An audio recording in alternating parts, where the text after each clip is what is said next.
You. Ah, ah, ah, ah, ah. I don't care where you are. Do it right now. If you're watching me on the phone, I want you to entire high school. Just give it to me, baby. Give it to me, baby. The LSU Tigers are the national champions. And I have a lot to get to tonight. Obviously, I was in Dallas for the semifinal game. I drove back tonight to get here for tonight's live stream. Took a stop in Bossier City to meet with Ty Christiana, our big show coming up on April 22nd. More on that coming up a little bit later. But obviously, there is so much to get to. And the big story right now has nothing to do with LSU football, which is what we discuss 99% of the time. It has nothing to do with LSU actually winning the national championship, which it does have a lot to do with national championships. Kim Mulkey in only her second season, she wins a natty. Okay. And TJ, who has already super chatted, is super fired up about that very thing. Okay. But we're going to talk about that. We're going to talk about a lot of women's basketball. We're going to get into some spring football stuff. Even from Dallas, we were able to put together a spring practice video yesterday where we started talking Jaden and Garrett Nussmeyer. Well, we always talk about those two guys, but we talked quite a bit about it, and I did the video from a hotel lobby, which was kind of crazy. So, look, we're going to talk all about that, but I know a lot of you, because we just won the national championship, you want to talk women's basketball. You want to talk the LSU Tigers. And look, I got to be honest with you, and I know a lot of you are going to run your mouth and say, well, you're just trying to be cool, but we're a women's basketball school now.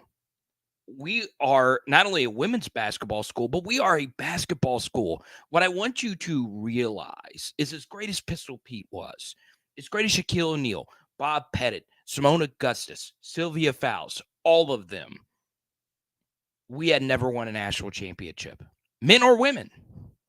LSU had arguably the most history of any basketball program to not actually win a national championship in men's or women's basketball. And one very special lady, who, by the way, is a Louisiana Tech former player, she comes back to her home state of Louisiana and finally wins us a natty. So I'm going to take a page out of my buddy Blake Ruffino's book. We're going to talk about this tomorrow on his show. It is Kim Mulkey court right now. Dale Brown's great. Dale Brown is still the best men's basketball coach ever at LSU. And Sue Gunter is great. Still one of the best women's basketball coaches of all time. But this is Kim Mulkey court. Okay. And I didn't get into the all the stuff earlier this year involving the naming of the court. This is Kim Mulkey's building. The PMAC belongs to Kim Mulkey and Angel Reese and Alexis Morris, because winning a natty is really difficult, especially staring down into the face, as Lil Boosie said, Larry Bird's daughter, Caitlin Clark. So here's what we're going to do, okay? And I love Dale Brown. I went to his basketball camps. I love John Brady. Went to his basketball camps. Love Van Chancellor, Pokey Chapman, all of them, okay? But tonight belongs to Kim Mulkey, and it belongs to Angel Reese. So I'm going to give you my thoughts on the in thing as I welcome Doug, Hal. Got a bunch of our PHL patrons in here. Great, good to see you. Doug, good to see you. I'm going to get into all the politics at the end of this game, okay? Carter, this is 1935 erasure. Mythical title is still a title. Okay, here's what we're going to do. All right.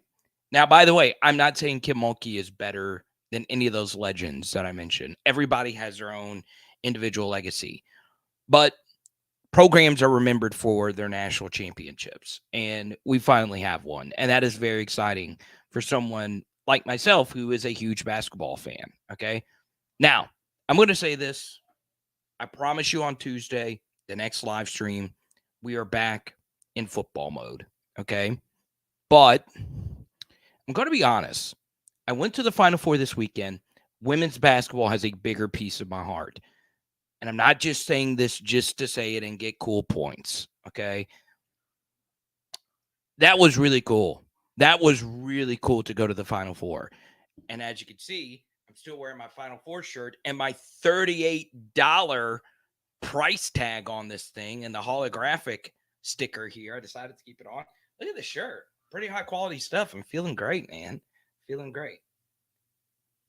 Now, here's what we're going to do. I'm going to talk what everyone's talking about because goodness gracious, Dave Portnoy, Keith Olbermann, all these different people, Danny Cannell, are outraged at Angel Reese doing this at the end. Okay. The first thing is I don't think it really bothered Caitlin Clark that much. I really don't. The second thing is I know a lot of you have said this when we've been discussing this in the Discord. Well, it made our program look bad. And I get it. Okay. Is it a little tacky at the end of a national championship game? You're blowing the other team out at the end of the game. Was it a little excessive following her around and doing that? Yes. But that's how Angel Reese wants to be remembered, folks. That's who she is. It would be one thing if you were not like that.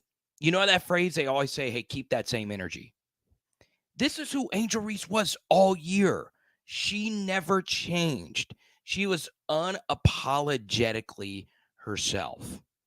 Okay. The Bayou Barbie. And something else that is important to note is LSU as a program, the boot, has this bite to it. If you go look at all the LSU national championships, think of 2019 LSU, think of 2007 LSU, think of just any of the great LSU players. Most of them have an attitude. Most of them have an edge, a cool nickname, a celebration, a dance, a look. A lot of famous LSU athletes and programs are ruthless. And all Angel Reese is just an embodiment of what LSU athletics has always been. And I understand. I get it. It is not the best look to follow her around and do that. Who cares? Okay. You know what's a better look? Winning a freaking national championship, which is something that we once again have never done on a hardwood before, men's or women's basketball. And we did it with arguably the best South Carolina team out there, the best player probably since Breanna Stewart and Maya Moore, in my estimation, is Caitlin Clark. We won this thing today. Okay. So look, I don't care whether people are offended by this or whatever. Okay. I just don't. I save that for the bees. Okay. This is the big leagues. Division I basketball is the big leagues. So that's why I had the poll question up there. I know a lot of you didn't like it. I get it. I totally get it. Okay. And I also don't like myself because I did not set this live stream up properly. But this is what happens when you drive all day back to Dallas and you're super fired up because your team wins a national championship. Okay. Now, I get it. I totally get it. What about sportsmanship? Carter, are you spitting on sportsmanship? Not really. It is important to be a good sport. We don't know what all Caitlin Clark has said to the LSU team. I don't know exactly all the details. I do think it is important when all the dust settles for a reporter or someone to go to all the LSU players and all the Iowa players in particular, Caitlin Clark and Angel Reese. Was there anything said between y'all during the game? Did you not like apparently some people were mad at the way that Iowa defended South Carolina. I was at that game. I was probably like 7 rows up. Um, the game was very physical. Okay. So, look, whatever the case may be, but I'm fine with trash talking. I just am. I know I'm a little bit different. And I do think sportsmanship is important. Uh, but, in the grand scheme of things, some athletes are like that. Some athletes really bring that same energy at all times. It could be 3 seconds left in the national championship game and you're up by 15 or whatever it was. Some people just are like that. Okay. Not everybody is totally gracious. Roger Federer is a completely different type of champion than Tom Brady is, right? People are different. And Angel Reese is quite literally built different. So there you go. Clark taunted people all tournament. Good to see you, Alfred. It's a fine line between swag and disrespect. I want to shout out Chance. He has been, I think, Chance, you have been at every live stream well over, I think you have like a 3-month stretch. I really do appreciate it. And it's impressive because you're a big baseball fan too. And you watch me during when we do um, overlap with the 2 seasons. Okay. I will be in Baton Rouge this next weekend. We're going to try and get something together. I do want to also personally shout out um, those that stopped me this Friday. I never take that for granted. I really don't. I really, really don't. Now, trust me, it's not like, I'm still able to go enjoy the game, but uh, 2 different PHL fans, Power LSU football fans, stopped me at the game, and that was pretty freaking cool. So there you go. JJ, good to see you. It's been a while since I've seen you. Okay. Kim and Angel Reese need a statue together, or maybe Alexis. I wouldn't mind that. I wouldn't. Okay. I think Danny Girl's in there. Hey, that's fine. I know, Danny, a lot of people that are like this. You don't like, there's a lot of people that just don't like gloating. They just don't like, um, they want you to be consistent, right? If you're going to, um, if you're going to talk trash, all trash talk is bad. Okay. So if you're like that, hey, that's perfectly fine. Okay. But I will say this, if sports was just full of Tim Duncans, what fun would it be? Or Roger Federer's for that matter. So there you have it. So look, we're going to talk a lot of women's basketball tonight because it just happened and I was there and I've watched this team a lot from roughly the South Carolina game until the end. We have a bunch of people in here who watch every game. I know Hal watches quite a bit of them. Sherry Berry, I think, is in here. I got a lot of comments flying in at once. Um, so Sherry Berry has actually sat and watched every game. So some of you watch every second of every game. So feel free to correct me on any of this. Okay. Anything new happening today? So AP, you get to pick the next topic. Go right on ahead. TJ, go on ahead, ask another question. You have super chat. What's up, JJ? Good to see you. Love the PHL. Let's go Tigers. Uh, I was in Bossier City very briefly today. I was obviously rushing back. And look, I was with my wife. She drove the last part so I can watch the game on my phone. And obviously the ending of the game was was kind of wild, right? Now, here's something else I'll say is there were a lot of eyeballs on this game now, especially with what happened at the end of the game. But just to let you know, because I wouldn't have known this if I didn't actually go, but that felt a lot different. The whole Final Four felt a lot different than what I thought it was going to be. It was wild. The ticket prices were absurd. So I was going to stay in Dallas and try to go to the final game. The cheapest ticket after fees and everything was well over $400. Okay. And that's the thing. It was hard to, I mean, I was calling everyone that I knew that had connects. This was one of the hottest tickets ever for any LSU sporting event. Baller Girl, you get to pick the next topic. Go right on ahead. Um, but yeah, for the final, you normally see this. Also, something else that made this final very um, captivating for a lot of people is you could fly out or drive out after the game because it was a 2:30 tip, and I'll talk about that as well. Okay, so JJ, you get to pick the next topic. TJ Reed, if you're, you might still be in here.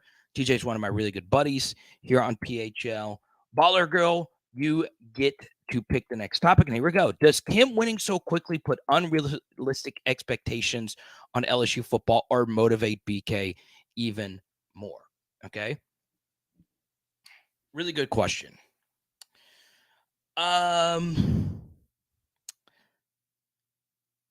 Yes, it does. It really does.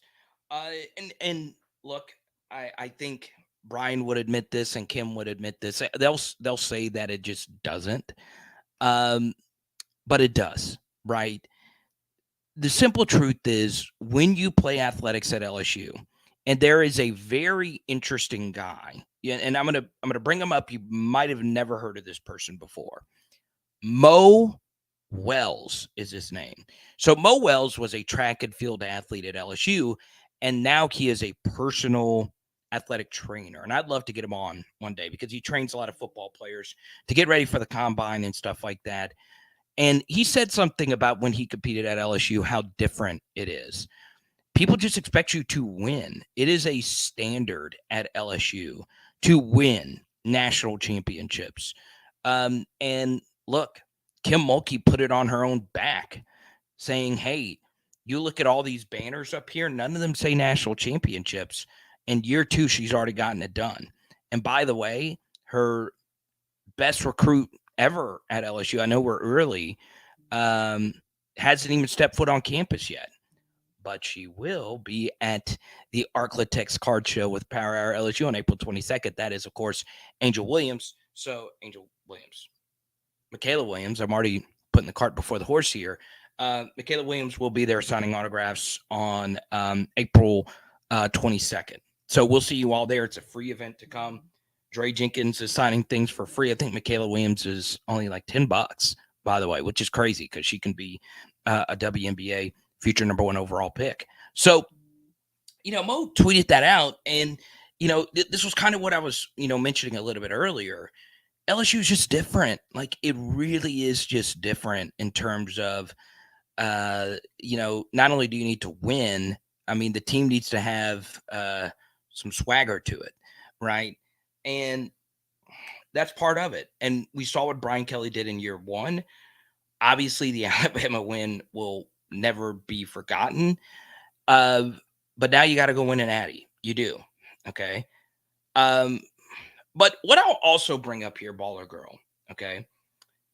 Okay, and look, if a lot of you just helicoptered in for just this final, I got some news for you. And look, this is part of it. You guys come here for objective LSU analysis, okay? I'm an LSU fan just like you. 99% of you are LSU fans, right? But we try to be as objective. That's the point of this channel. Is we want to be as honest as we possibly can. Okay.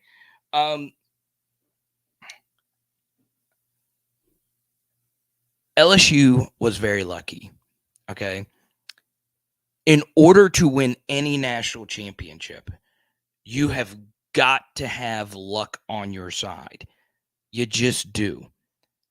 Some of it is just on-field luck. Some of it is off-field luck.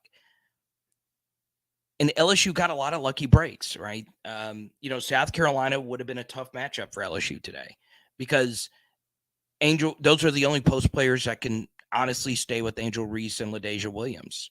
And number 5, whose name slips my mind, she's a really good player as well. She was from Texas, playing at home for her first Final Four here. LSU's got size. They were more athletic than every team that they played this year, not named South Carolina. And honestly, our athleticism was ultimately the difference, right? Kim Mulkey's teams are always the most athletic. And you saw that today. I mean, Angel was one of the fastest players on the court, and she's, you know, 6'3", 6'4", right? And it's a difference. It's a huge, huge, huge difference. So would South Carolina have played us closer today? Just because of the matchup? Probably so. But Iowa was still a very good team. Then, of course, the Utah game was so back and forth. The game was could have gone either way. We needed luck to go our way. Some free throw shooting luck went our way. The girl airballing a free throw with the game on the line and then missing the second to take the lead. And that game was just chaotic. We were very lucky to win that game. So, yeah. And also, Indiana lost. The 1 seed in our bracket lost. So, yeah, we caught a lot of breaks to win this natty. Do we still win it if those teams are in it, or if you have to play those teams? I think so, because I'm an LSU fan. I'm not going to take anything away from it. But part of why I bring that up, Baller Girl, is because you need those things for you to go win a national championship. And, for Brian Kelly to win an Natty, you've got to have the lucky breaks go your way. You just do. Okay? Now, let's see. And she'll do it again. So thank you for the question, Baller Girl. I go to JJ Super Chat question here. Look, that's just the truth of any national champion, right? Like San Diego State, if they somehow win this national championship tomorrow, they are one of the luckiest teams you'll ever see. Virginia's national championship was all luck a few years ago. Well, not all luck, but still. And LSU caught lucky breaks, but in the end, they did play the best both games. I will bring this up, okay? I really liked LSU to win today, and part of it was this. So the second game, so Caitlin Clark played this amazing game versus South Carolina. That game ended late, and that game was very physical. I was about 7 or 8 rows up from the court, and they were playing so hard. And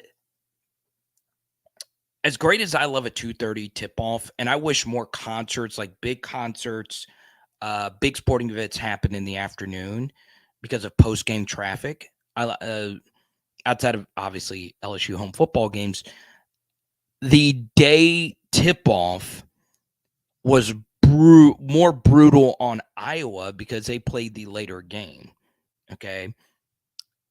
Exercise science shows, if you have more rest. Now, let's just say you had a week rest, that's obviously a little bit different, but you played this really physical game against an undefeated team that had bigger and more athletic players than you did. And, you found a way to win that game, and then you had to turn around and play Angel Reese. And by the way, we shot better than arguably any LSU women's team ever. Scored 102 points, a season high. That's crazy. Like, go look at how many women's games you've watched at the collegiate level that have gone over the century mark. We shot lights out. And, part of, the weirdness of how many different things actually happened today is this is the first time I've even mentioning Jasmine Carson's name, because she had pretty much just the hottest run ever, scoring 21 points in the first half, which is just absurd when she didn't score a point in the previous 3 games. So I think she deserves a lot of credit, and I love her connection to Samuel L. Jackson. Okay, so let's go to JJ here with the next Super Chat question. Do we think Kim is building a dynasty? What's the chances of a two-peat? LSU will be the number 1 overall team if Angel Reese is on the team next year. Michaela Williams is her. She is so great. So, yeah, this is as big of a recruit you can get. And she's from North Louisiana, and she is a 5-star. So they also got 2 other 5 stars. And they were they were at the games this weekend too. Um, and yeah, they're I think they run it back, or at least they're no less than a 2 seed next year. Okay. But yeah, it is. I think JJ, they have a really good shot. But then again, two-peat's tough. It is so tough. Many people thought this was the best South Carolina team ever assembled. You caught Caitlin Clark on a hot night. Now, one thing, okay, and I promise to not do this until I mention Alexis Morris. I talked with Alexis Morris. I butchered my selfie with her, okay, but I do want to show some love to Katari Poole for taking this photo with me. I know she was super tired after the game, but anytime you get to meet a future national champion, and I love the hair, I really appreciate her taking some time out, taking this photo, and saying hi and all that good stuff. So there you go. And I took a selfie with Alexis Morris, and it was awful. I accidentally was shooting a video. Um, but I got to talk to Alexis Morris, whose hero is Allen Iverson. My hero growing up was Allen Iverson. So that was pretty freaking cool. So I think I still had the audio from that video. So I might play it a little bit later. Okay. Now, I am going to bring this up really quickly. All right. And and I watch a lot of basketball. I do. I don't watch it as much as football. This is an LSU football channel. It always will be. There are rare exceptions, though, when we will talk mostly another sport, including when that other sport wins a national championship. So, just to point out here, if LSU is in Omaha, we're going to talk a lot of baseball, right? And obviously, I get a lot of baseball questions now, and I always say the same thing. They're very, very, very good. I'm not the LSU baseball expert, though. And I'm not ever going to claim to be an LSU women's basketball expert either. Okay? So, there you go. Now, I do want to bring this up, though. I really, really, really do. Because somebody has got to hold this accountable. Okay? And this, what I'm about to say, overshadows Kim Mulkey winning a national championship. It overshadows Caitlin Clark. It overshadows LSU winning their first national championship. It overshadows this. It overshadows poor sportsmanship. It overshadows every last little thing. Okay. What I'm about to say. Now, I will acknowledge Tyler Townsend bringing up a really good point. Caitlin Clark, the transfer portal is wide open. Let's build a super team. Get Gordon on the phone and let's freaking build the Durant Steph Curry Warriors. Why the freak not? Okay. Like, what else does LSU women's basketball have to prove? What we need to do is go get Caitlin Clark out of the portal and have the biggest redemption arc ever to her join forces. The only thing Kim Mulkey needs to do now is go undefeated and challenge 2019 LSU. That's it. So go get Caitlin Clark in the portal or convince her to join the portal. I freaking love it. She can go pro though. I'm pretty sure. Someone correct me on the rules on this. Like I said, I'm not an expert when it comes to women's basketball and all the rules such as this one. But let me go back to what I was about to say. All right. All of what this entire tournament did for women's sports and young girls around the country. Shout out to all our girl dads out there. You know you know how important this was. Okay. Put all of that aside. Okay. The refereeing in this sport needs to be investigated by the FBI. Okay. It needs to get investigated by the CIA. Hell, Jill Biden was there. Okay. That is as high as it possibly can get in this country. Okay. The FLOTUS was there. And what she should have done is gone on the court and told the referees this has to stop. Whoever is the VP of officiating at the NCAA, somebody has got to do something about this. Someone has got to do something about this. As much as I have fallen in love with this sport, and yes, it is. I've always liked women's basketball. I remember the Agumbawale game-winning shot. I remember the Mississippi State shot versus UConn. I remember Maya Moore, and I remember watching Shamika Holtzclaw in Tennessee and Pat Summitt and all them. Obviously, it is biased that now I'm a bigger fan because I got to go see my team playing a Final Four. So it does seem like, I'm kind of helicoptering in this sport, but we kind of all are because our team won, right? Before Don Staley went to South Carolina, do you think people in South Carolina cared that much about women's basketball? Not really, right? But when you win, it changes your attitude towards it. But now that you got all these eyeballs on your sport, someone has got to do something about this. This is not right. This is unacceptable. And I had a few of you DM me saying, hey, you got to chill out about this. Because a few weeks ago, I tweeted out a few clips from the LSU Utah game. And then I tweeted out a few clips from the LSU Miami game. This is just bad. And today was an encapsulation of this whole thing. And I've got to say this because sometimes how things look on TV is different than how you see it in person. So, for once again, the Iowa-South Carolina game, which was the, most captivating game of the tournament, okay? Undefeated team going up against, the Prodigy. The refereeing in that game was so bad that like an all-time great game was ruined. And then today, even though most of the calls went our way, the second foul call in Qatari Pool was horrible. You saw Dame Lillard tweet about this. Damian Lillard tweeted about this today, saying, hey, whoa, you're about to foul everybody out on LSU. And then to give Caitlin Clark her fourth foul for a tech? Nobody wants this. And our team benefited from bad officiating today. I hate that. Because now Iowa fans are going to say, well, the reason we lost because Caitlin Clark had 3 fouls. And I'm going to be honest, it had a huge impact on the game.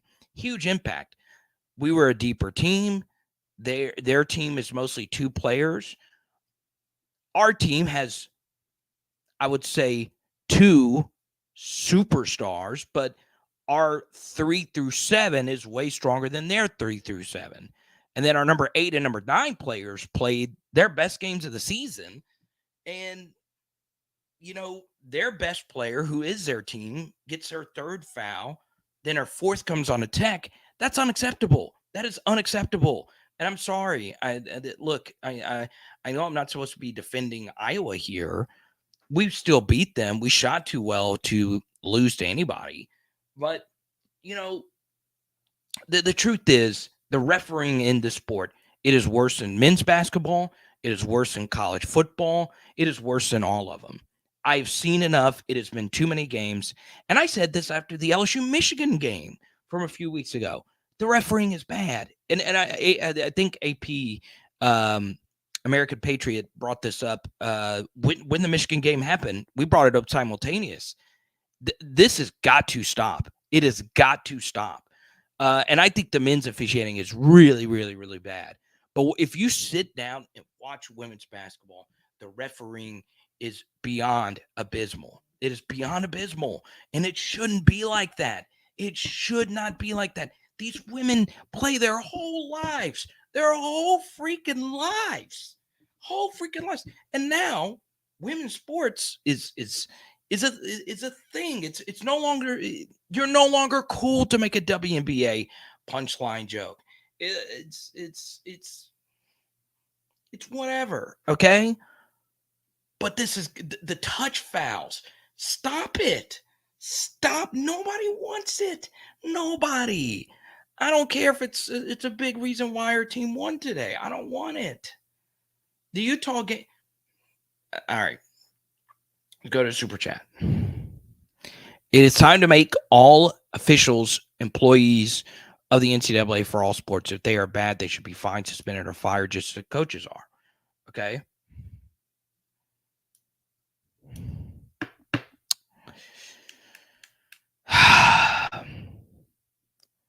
Here's my issue, Dane. Okay. Here's my issue. I don't think it's just the referees. I just don't. Because all of them do it. All of them. All of them call touch fouls. All of them. Okay. All of them. It's a rot. It is how the game is officiated. That's my biggest issue. Okay. I hate the way that the game is officiated. I hate it. I absolutely hate it. Okay. Absolutely hate it. So it's not just the referees are bad. It may not necessarily be the individual referees. It may be how they are taught to actually call games.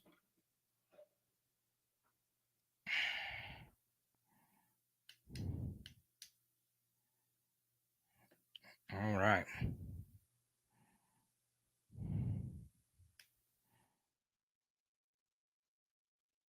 As my wife points out, Joey B tweeted. Okay.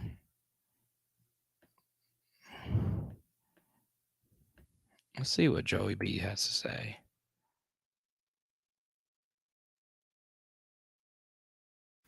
No Tyron Matthews been. I thought Joe. No, I don't see any Joe tweets.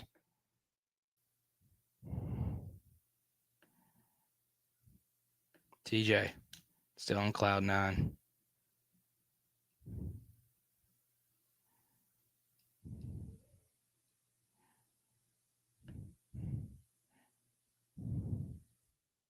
See here. So you think the T on Clark was deserving throwing the ball as an automatic T? So I saw the they asked a referee after the game, why did you call the tech? And they said that they had already warned the Iowa bench for delaying, like, time wasting. Okay. Um so there you go. Let's see here.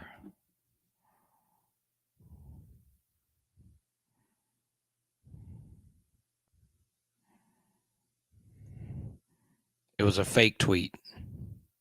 Huh? An April Fool's tweet.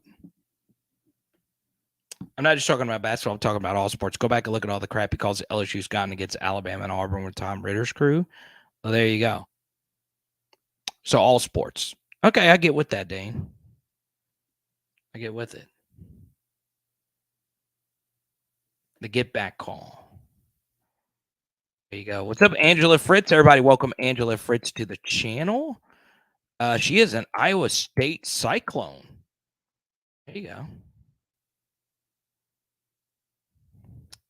So that wasn't Jamar Chase. A few people. That's actually her brother. That's actually Angel Reese's brother.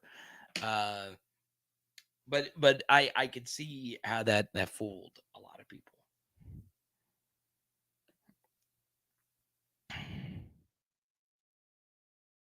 So there you go. Now, a few other things. All right. I've said what I said about the officiating. I actually lost viewers. People don't like hearing it over and over.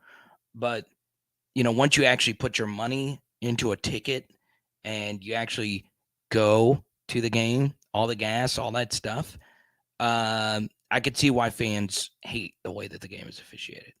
So there you go. Now, Devin White was actually at the games this weekend, though. Devin White, Emmitt Smith. So there you go. LSU's poll numbers sucked all year. Okay. Poll numbers. What, as in like AP poll? I don't know.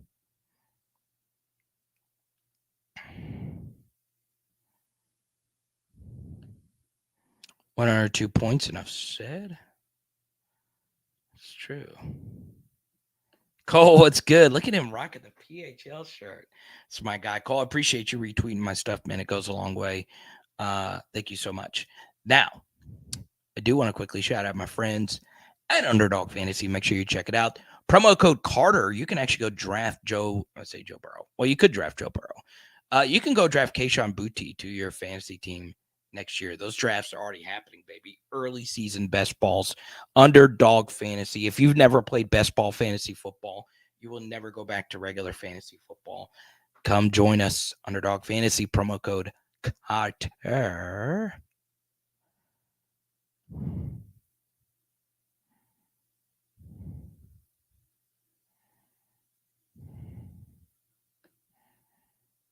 So there you go.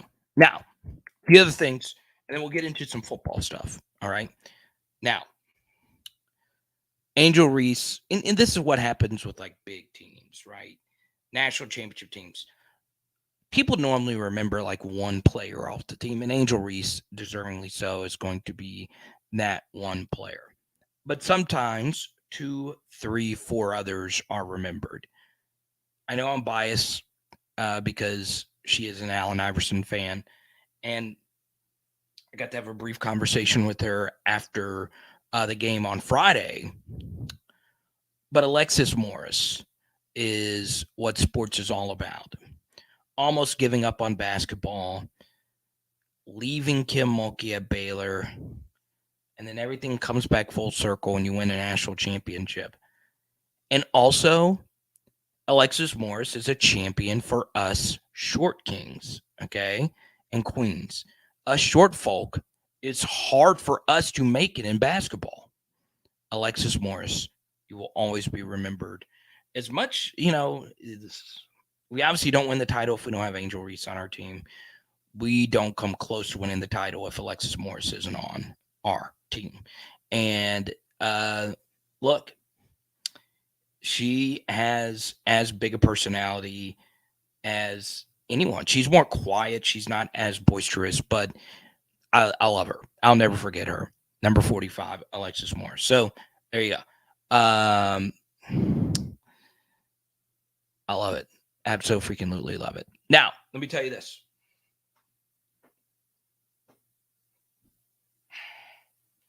I got a lot of football thoughts. A lot. Kind of hard to not talk about women's basketball. Still a natty. But if you, ladies and gentlemen, want to talk some football, I'm happy to do it. Okay? Alexis Morris is a baller for real, crazy quick. Yeah, and look, I can't get over this, all right? The sport of basketball is so hard for shorter people. It just is. And in fact, it is harder for shorter people now than it's ever been, okay? Because everybody can guard the perimeter. Everybody. Luke Longley, those types of post players don't exist anymore. Everybody can move, right? Everybody can move. Every single person. Okay? In order to get a shot off, if you are under 6 foot tall and you're playing with Division I athletes, in order to just get a shot off, you have got to be quick. You have got to have some kind of skill, a high level of skill. Okay. So I'm always going to be big fans of shorter players in basketball. So part of my Alexis Morris loves. Okay. Now, let's see here.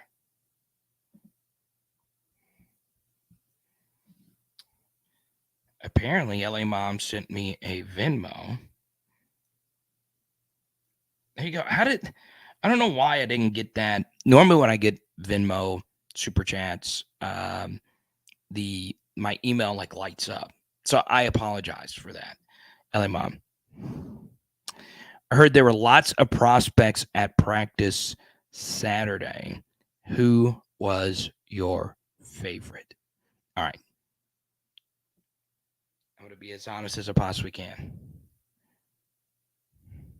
A lot of them were. But I'm also going to be honest. I say a lot of them were. I don't know exactly who was at practice. When I cut my spring practice video yesterday, I did it really fast. I shot a Patreon video because I was in Dallas, right? So I don't know who all was specifically at practice. What I will say, though, is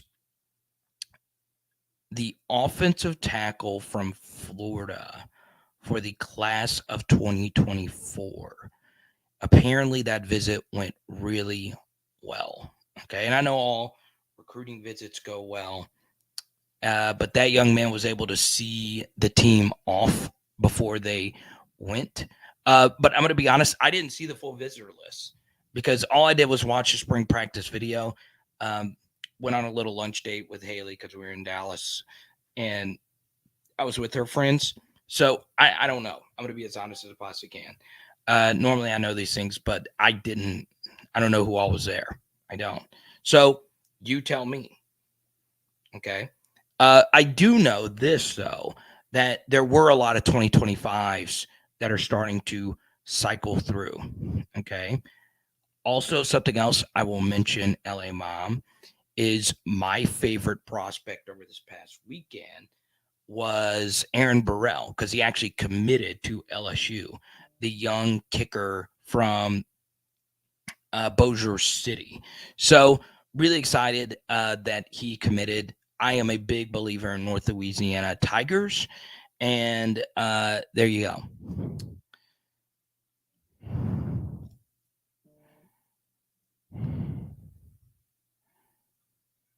POA. POA references. Okay. Official Friday. Get to see you.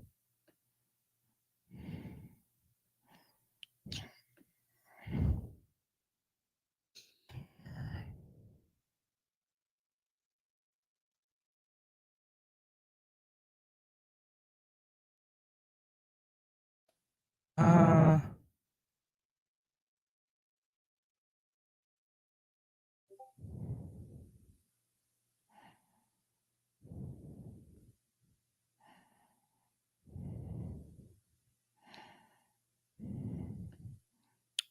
let's go to this. What do we think BK's chances are of having a better season than last year, or is it more likely he has an equally as successful year? Does he need 3 more years, or do we see it sooner? Okay. That's a good question.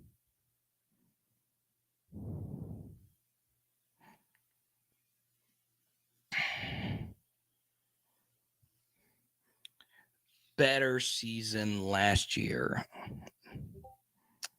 than last year. Or is it more likely? I would say it's more likely that he has as equal or more successful of a season. Now, it's hard to improve on winning the West. But still, I think next year LSU wins the West. I do. Obviously, Alabama's going to be back. Depends on how you feel about Milton or whoever they run out there, quarterback Ty Simpson. But I do think it's going to be very I do think LSU's team from top to bottom will be so good that you do begin to wonder, well, will there be regression? Because obviously LSU was so phenomenal last year. I think they're going to be fantastic. I really do. I like what LSU's offensive line is going to look like next year. They have a far better foundation at that position. And more importantly, JJ, they're going to have a better foundation at that position week 1 versus Florida State. Alabama's got so many question marks going into next year. you can make a very strong case that Florida State overall is a better team than Alabama going into next year. I think Alabama losing Branch, there's one of the key members of their secondary, is not being talked enough about. And obviously, Will Anderson and um, Bryce Young are gone, but the simple truth still remains the same here that Nick has two new coordinators, and I just don't see it next year with Alabama. I just don't. LSU returns most of their offensive line. They return their quarterback. They return their best receiver. They return all their running backs. They return all their coaches on offense. And defensively, it's going to take a lot to replicate the success that the LSU defense had last year. But they were also incredibly thin, and they also had some very ugly performances towards the end of the season. And I think some of that tells you that depth is an issue. So we'll see. Bama has more 5-stars on the bench than Florida State has ever recruited over the last 5 years. That's a good point, Doug. My issue with that, though, is, well, what do 5-stars really matter anymore? Well, they do matter a lot, okay? But it's not as significant now with the transfer portal, right? So let's take Jared Verse, right? He was a defensive end at Albany. He would have gone no less than the second or third round in this year's NFL draft. He portals in. He's a really good football player. He's as good as any pass rusher Alabama has returning next year. Okay. Jordan Travis is a better quarterback than anything Alabama has. So, yeah, I mean, I think it's close. I think Alabama's going to have a really good team next year. But they're also going to be very young, and they're going to be replacing a lot of what they lost next year. Okay. Let's see.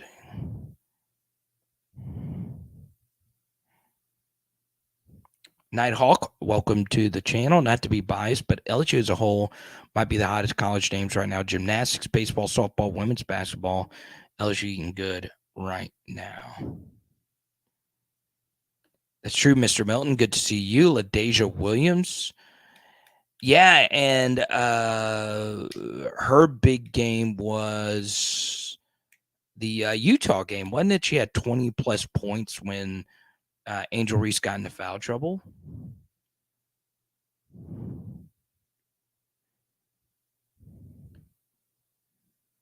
So there you are.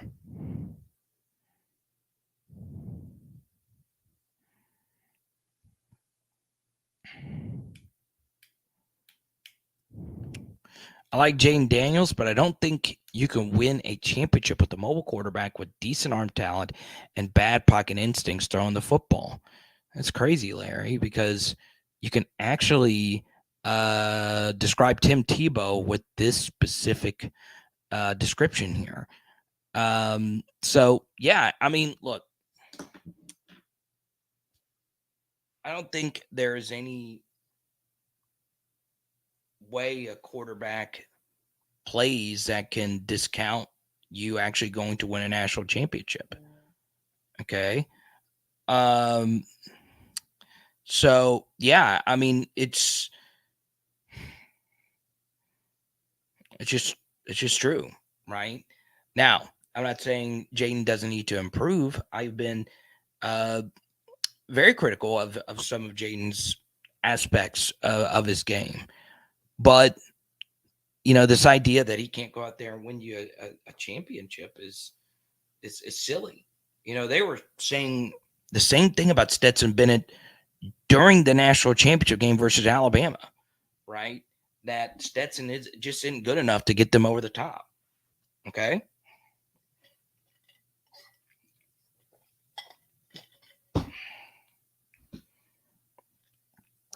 But yeah, look, I think what happens is we're so now it is more important to have just really, really, really good quarterback play. Like, it's hard to win Super Bowls with Jacob Coker at quarterback, or national championships with Jacob Coker at quarterback. But yeah, send Carter to the World Series fund. I love it. I appreciate it. And by the way, this fund, okay, that Donovan is sending me right now, this $5 fund,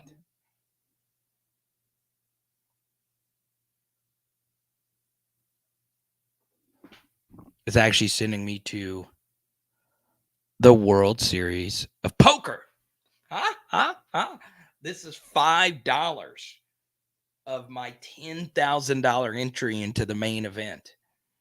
So technically, Donovan has 0.0000000001% of my action here. I love it. Or what is 10,000 divided by 5? I don't know.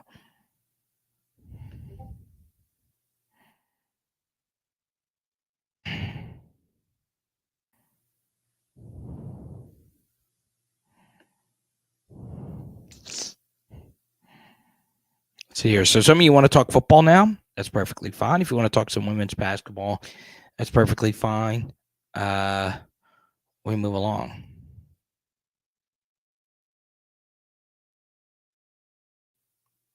I don't agree with your Florida State comparison. Florida State ended their season with a narrow win over 6-6 Oklahoma. How do they start next season better than Alabama? It's a good question. Very good super chat, Kareem. I really do appreciate it. Number one, Alabama no longer has Bryce Young. Florida State returns their quarterback. So prior performances have no impact on future performances, right? Now, we should not judge any one team over one game. But Oklahoma's 6-6 record, Dylan Gabriel was not a bad quarterback for them, and he played a really good game, if I'm not mistaken, versus Florida State. Okay. Let's see. I remember watching a good bit of this bowl game, and yeah, I felt pretty good that Florida State was going to blow them out, right? Because Florida State was a really good team last year. But outside of a weak stretch where Florida State lost to Clemson, they lost a road game, I think, to like NC State or something like that. It wasn't just that Florida State won. They blew a lot of teams out last year, dominated them. Okay. It is hard to dominate anybody when it comes to a Power 5 game. Okay. So I am not saying that Florida State is necessarily good or bad, right? I just think playing them to start next season is a very difficult matchup because they know who they are, right? And we know who we are. We are two of the more experienced teams coming back next year. So, yeah, I would say Florida State right now is better than Alabama. Now, going back to what Doug Nose said a minute ago, with Alabama's 5 stars, it does give them, really high upside. But still, it's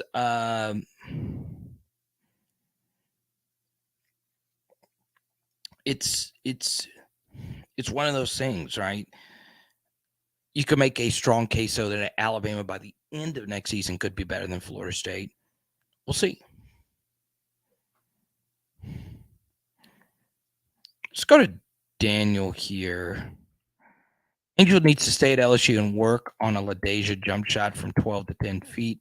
The only part of her game that's missing. If Angel does that, she'll make a lot more money when she goes pro.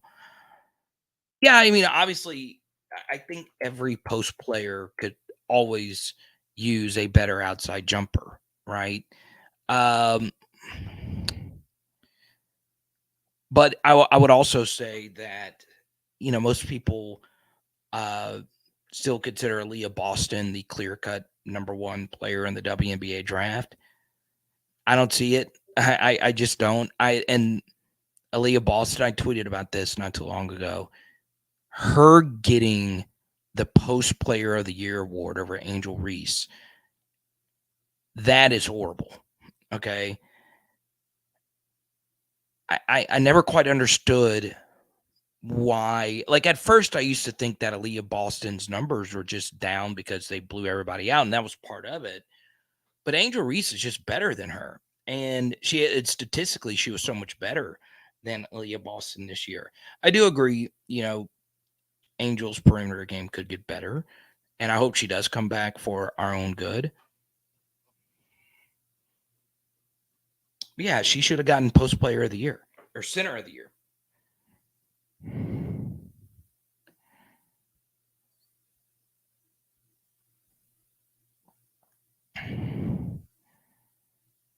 Bill Belichick was low key scouting Jaden at Pro Day. If the GOAT of coaching is taking Jaden seriously, then some of us fans should.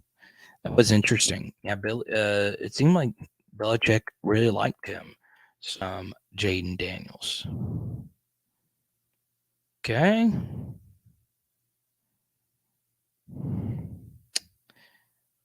Danny says Matt McMahon has more pressure than Brian Kelly. I always appreciate Danny's takes. More pressure than Brian Kelly. I thought this poll question would be a little bit closer. Thoughts on the Angel Reese can't see me gesture. 84% of you said you loved it.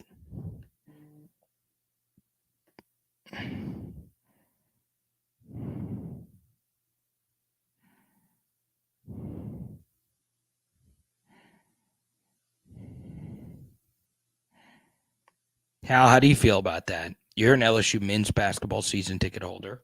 You go to every game.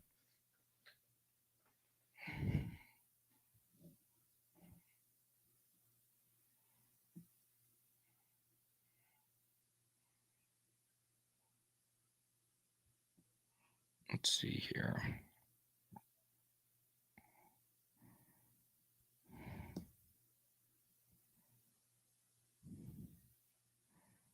Kim motherfucking Mulkey, huh? Year 2.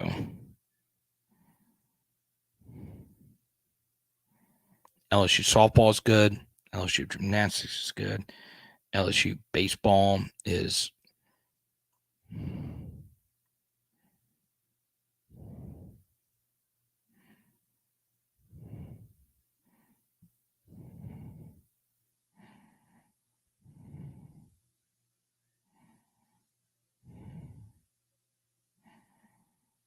just crazy.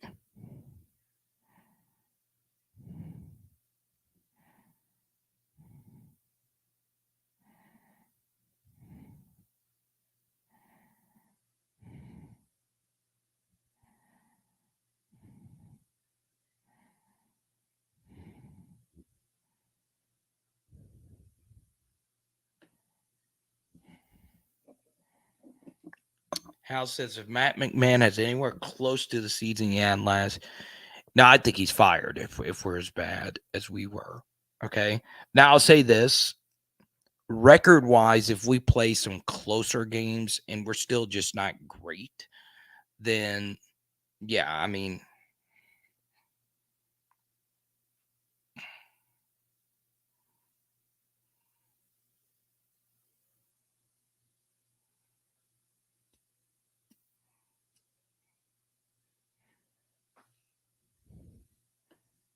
we do need to be a little bit more competitive. I don't mind my teams losing. I know that sounds crazy, but it, I'm a big process over results kind of guy. So if you lose a bunch of games, you might just be bad luck. The problem was we were not competitive at the end of games. And part of the issue is and especially with college basketball and just refereeing in general, if you get to the end of games, guess what? Okay. Anything can happen. Anything can happen. Okay. Let's go to Kareem here. Oh, Kareem. Don't put that thought into the minds of many. Huh? Okay. I'm going to turn my hat around on this one because we're going to dive deep. What are the chances LSU baseball will end their season similar to how Tennessee ended their season last year? Okay. Now, I'm going to defer to some of our LSU baseball experts here, but if I'm not mistaken, Tennessee fielded one of the best college baseball regular season teams ever. They were so good. They were getting compared to 2019 LSU. That's how good their baseball team was last year. And they got to the super regionals and they choked and they lost. Okay, so they didn't even make the College World Series. So, what are the chances that the same thing happens to LSU? All right. It's not high because LSU baseball has this amazing home field advantage. They are amazingly deep. And look, anybody can get just super cold. Any group of pitchers can get super hot. Baseball is very weird. Okay. But Kareem, I don't know how young or old you are. I love the profile photo. I think this is an aquarium with jellyfish. So I don't know. I don't know how old or young you are. Okay. But I'm going to bring up a sour memory for LSU baseball fans out there. I was in Alec Box when I was in Alec Box when Stony Brook happened. Okay. And I know it's a tough memory, but Stony Brook was let me make sure that I get this right. Um, this was back in 2012, right? They beat LSU to go to the College World Series. Stony Brook in New York. Okay. So that was in 2012. I know, once again, sour memory. I lost 20 viewers just in bringing that up. Okay. All right. So you're only 18. This happened, what? Dang, I'm old. You were 8. You were 8 years old. That is a wake up call that anything can happen in baseball. Okay. Football, it's not like that. Stony Brook is never beating LSU in football. Baseball, 11.7 scholarships in a random sport to begin with. Everybody's got good players. Everybody's got good players. It's not the case in college football. It's just not. Everybody has good players. It's hard to be a college football player at any level, D1, D2, D3. But there is a talent chasm in the sport. So, yeah, it can happen. Okay. I'm not one of those guys that's going to tell you, hey, Dylan Cruz, Trey Morgan, this reminds you of the 2009 team, but Matt Took and freaking DJ LeMahieu and Nola and all those guys, Jared Mitchell, Chad Jones, Sean Ochinko, Anthony Renato, Lewis Coleman. God, they were loaded. They're absolutely loaded. They still needed a lot of balls to bounce their way. They still needed that DJ LeMahieu double in the 9th. Okay. Now, once again, I am not the baseball expert. Okay. Not going to pretend that I am. All right. There are people like Chance and my buddy Blake Ruffino. I'll be on his show tomorrow. That does sit down and watch every pitch of every game. So I do know this. I want to shout out Tyler Townsend really quickly. He felt really bad that Skins, who throws 100 miles per hour, he did not get the win or loss this past Friday, which sucks for him. So there you go. Don't bring up bad memories. That was the thing. I had to bring it up to reference that. Now, our baseball team is better than the LSU baseball team that lost to Stony Brook, but it could still happen. It still can. And if it does happen, I am deleting Twitter. Because because Tennessee fans are going to unload on us if that happens. But it's not going to. Okay. H-Town Creole, good to see you. Okay. Now, what we're going to do. Okay. I still can't believe I talked to Alexis Morris on Friday. That's still pretty dope. And she did what she did today. You want to support Power Hour LSU?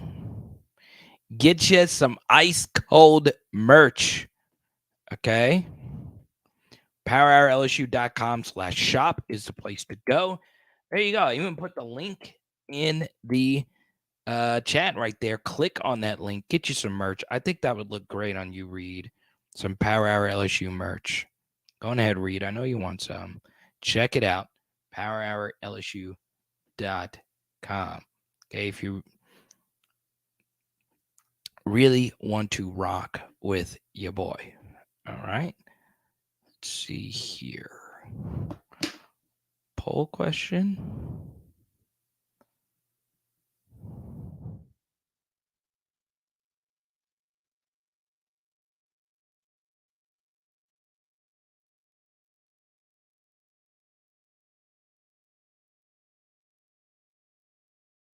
All right, poll question is up.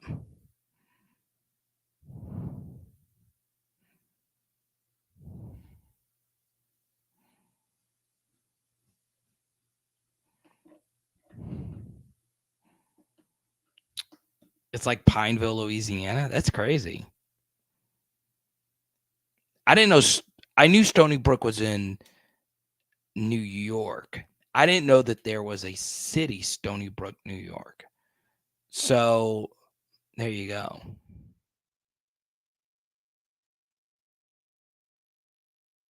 Argent King, good to see you.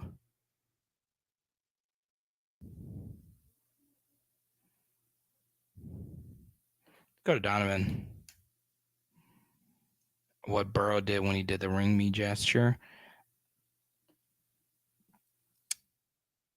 My thing is this: it is each celebration is slightly different, but I do agree overall, Donovan, that I just don't think it's that big a deal. I just don't like. That's her personality. Okay. And look, it's not for everyone. That's the best thing about sports. Not every athlete is for everyone, right? There are some athletes I particularly don't care for. And there are some that, I like a lot. And, I go back to something that Danny said earlier. She said, "Hey, I don't like it when anybody showboats or gloats." She's universal. You don't like it when anyone does it. It's not for everybody. That's fine. Perfectly fine. Now, here's something else I'll bring up. Okay.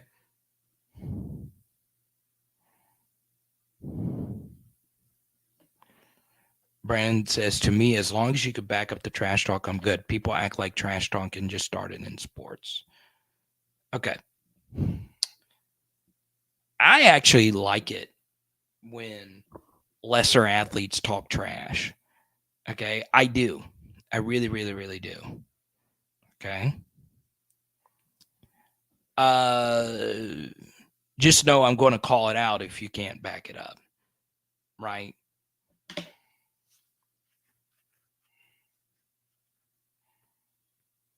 Now,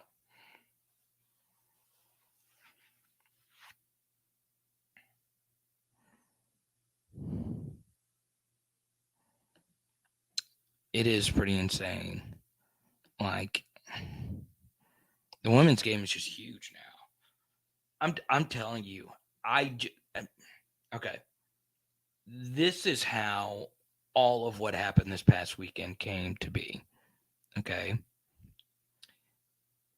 Haley was already going to Dallas to go see Taylor Swift. Okay. And we share a vehicle. So, if the women's Final Four was in Denver or something like that, Obviously I would not have been able to make the trip. Okay. But she was already going to Dallas. She and her friends already had a hotel. And they said, hey, come on, come. All right. So I went, got a ticket, went. Right. And I was very excited to get to go. Very freaking excited. Best decision I've made in a while. I was on the fence about it. But I will tell you this. All of it happened kind of quickly because, it wasn't for sure that LSU was going to beat Miami and Utah, and they did. And, that's the scary thing about, scheduling going to a championship game. You don't know. You never know. You never, ever, ever know. So it's hard to, make plans. I saw a lot of people at the Final Four with Villanova gear, right? Their men's team didn't make the tournament, so they were having a bad year. Women's team was really good this year, Villanova women's, and they lost to Miami. So I saw some people there with Villanova gear because they had already bought their tickets and took the gamble to go to the game. So planning to go to an NCAA final is really hard. Okay. What's even harder is getting a ticket. It is hard to get a ticket to these things. And the cheapest ticket to get in the door on SeatGeek, StubHub, all these sites, $400. I doubt, sincerely, that other women's tournaments had that. I doubt it. I really, really, really doubt it. That is expensive. Expensive. Okay. So I could have stayed and gone to the final, but I would have to pay a lot, and the live stream would have started way late. So we decided to come back, and I'm glad I did. I'm enjoying it. All right. Would I have preferred to have been there?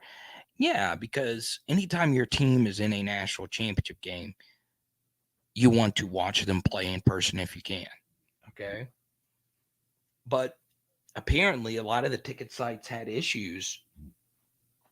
My buddy bought tickets for his family of four to go. They bounced.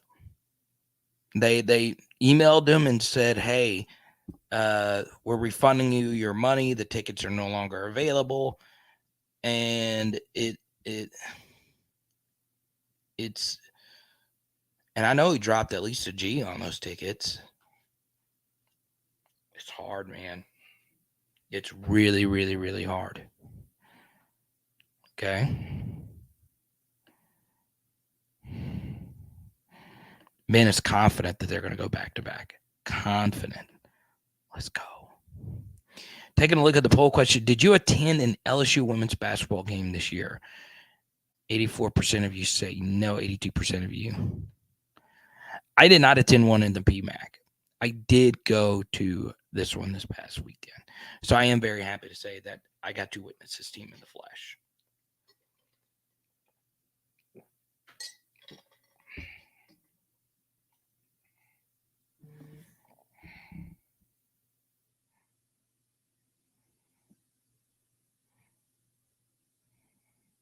One thing I will say,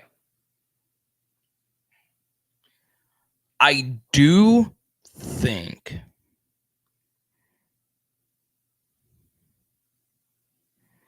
I'm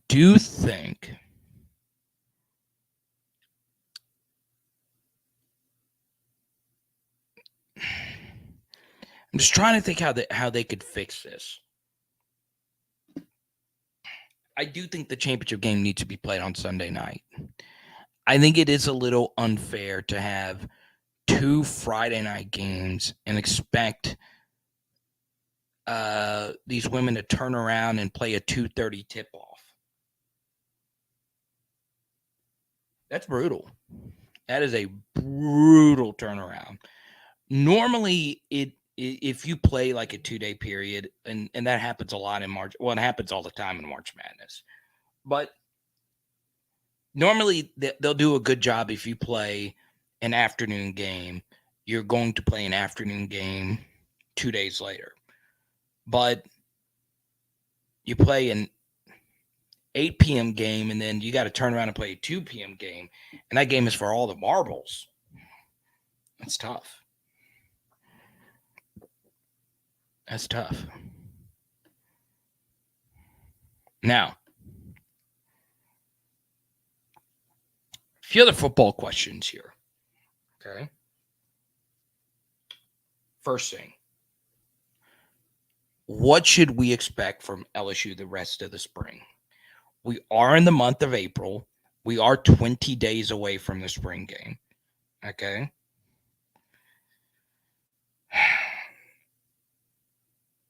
You wouldn't have thought this would be the case with as much LSU is returning going into next year. But LSU, okay, is in a position where the football team does have a lot. And when I mean a lot, I mean a lot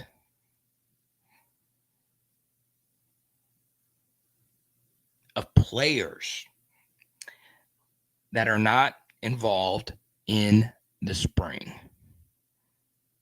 Okay.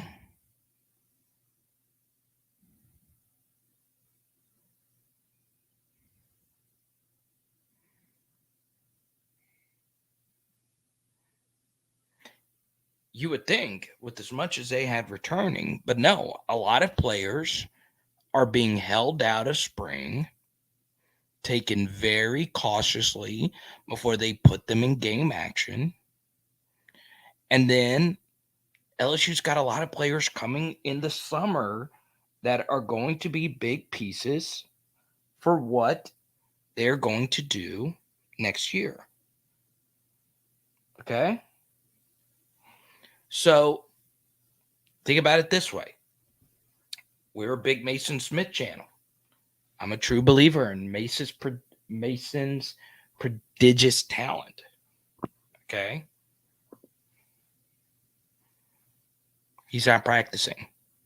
He is off to the side doing drills. He is still dressing out, but he's not practicing. Okay?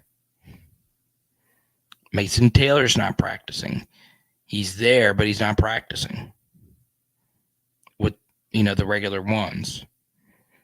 Mekhi Wingo's not practicing. Josh Williams isn't practicing right now. Charles Turner's not practicing. We got all these guys coming in the summer.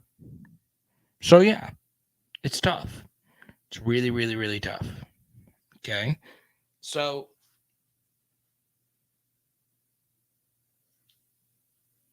for me, I'm being very cautious with how I say anything during the spring. Okay? But I will say that it is encouraging, that stat that Brian Kelly shared, that last year they had just a few guys running north of 21 miles per hour. Now they have 9 guys running north of 21 miles per hour on their tracking systems. That's impressive stuff. Okay. I am so freaking fired up about what is happening off the field for LSU football. Recruiting, training, all of it.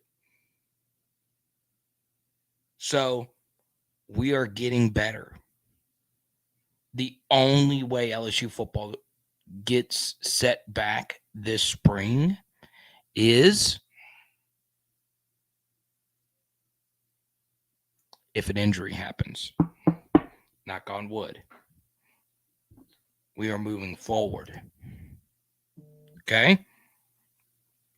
Now, one thing that we have not touched on, okay? Something really extraordinary happened this weekend in LSU football that the past regimes did not allow to happen, which is more media access to coordinators. Okay. Now, it is rare, but LSU did make Mike Denbrock available to the media. Okay. Coordinators are rarely made available to the media. Okay. I think it is very important for coordinators to do press conferences. Head coaches have different jobs than that of coordinators. Okay. They are very similar. Head coaches have insight and their input on how plays are going to be called, but also at the same time, it's different. The play caller is actually calling the plays. They are the puppet masters. Okay. Mike Denbrock said some very interesting things. Okay. He publicly acknowledged, okay, that Jaden must get better at willingly throwing the football down the field. Okay. But something else he said was we need to do a better job of setting up plays that allow our playmakers to run after the catch. Okay. So, what does that mean? Well, leading the receivers down the field is different than leading receivers in the intermediary, okay? Such as throwing better slant routes. We were very inconsistent on just in breaking routes all throughout last year, okay? So, I think that was very interesting. And this is the first we've talked about this during this live stream. Now, we did a full spring practice breakdown yesterday on some of the things Mike Denbrock had to say. So it was very, very, very fascinating. Now,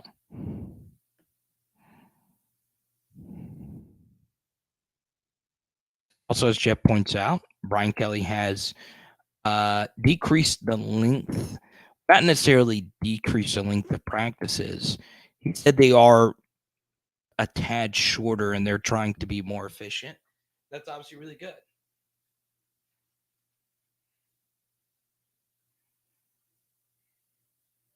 Okay. I want to shout out Kareem. He's been our top super chatter tonight, and he keeps it going. I love it, man. We need more Kareems in the world, baby. Huh? Thank you so much. Off topic, but LeBron James defended Angel Reese on Twitter tonight. It's pretty cool to see the GOAT defend her. Okay. This is a good 18-year-old super chat calling LeBron the GOAT. Get us old heads a little angry with that stuff. Because he is not. We all know the best basketball player of all freaking time. We all know who the real GOAT is, right? Pistol Pete Maravich and Shaquille O'Neal. Those are the GOATs. But MJ's the GOAT. Still, that's fine. You want LeBron to be your GOAT? Go right on. Okay. Quite the opposite from Dave Portnoy's rant calling Reese classless several times. Now, did not appreciate Dave Portnoy saying that about Angel Reese. Ironically, Dave Portnoy, who is on the complete different end of the political spectrum of Keith Olbermann. Keith Olbermann also said something very similar, the former SportsCenter anchor, about Angel Reese. A lot of the national media liked what Angel Reese did. Some of the national media took that to heart. Now, I went and looked. I was like, this is just kind of weird. It's just kind of weird calling. He did use some very derogatory language towards Angel. He also, I went and looked this up. He also had a $250,000 parlay on Iowa winning today. Okay. So he was also very frustrated. And I get it. If you're getting ready to hit that parlay, it's a lot of money. But he's a millionaire, so he can suck it up. I got to be honest.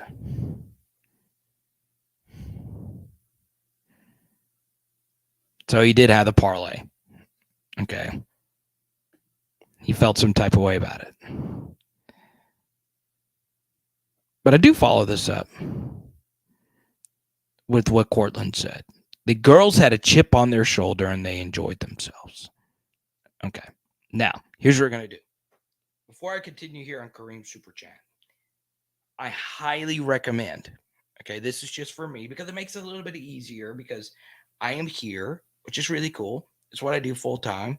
Your generosity is what keeps my lights on. By the way, April 22nd, our next PHL get together in Bossier. We're going to try and get something together in Baton Rouge this weekend, okay? But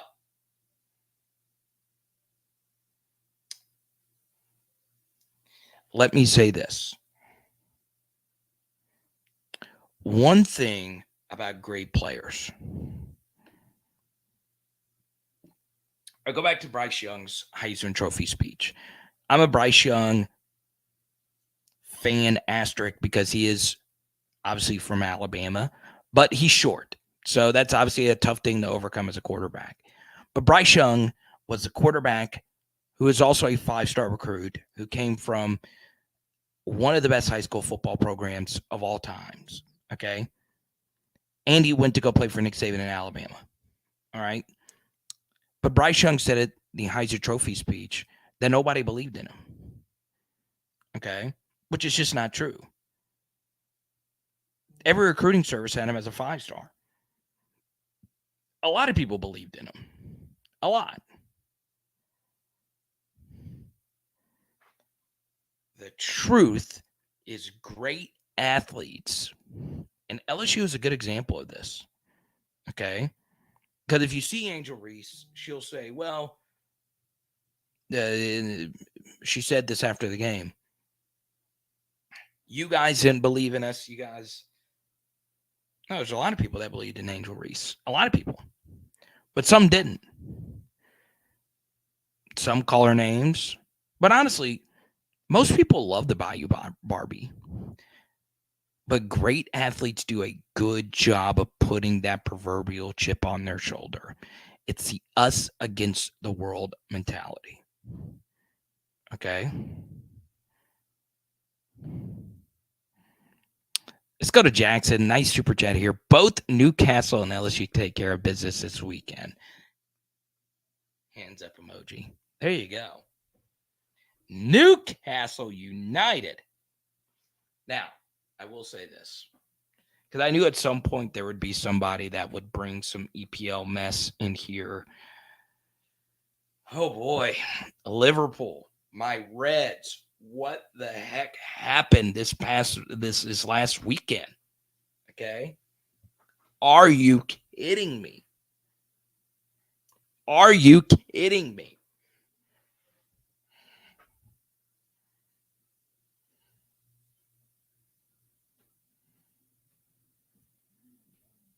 Liverpool sucks. Oh, we don't suck, but we beat Man United 7-0. We've lost 3 in a row. And City wiped the floor with us. I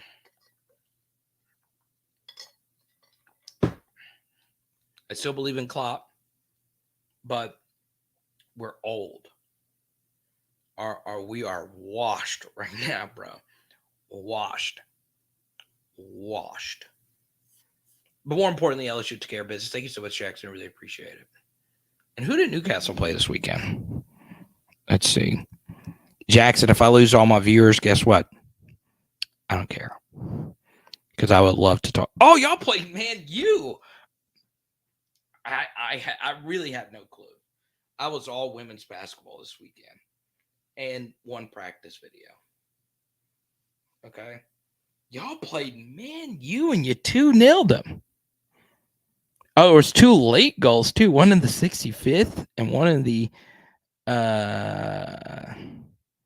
in 88. Newcastle is the LSU of England, all passion.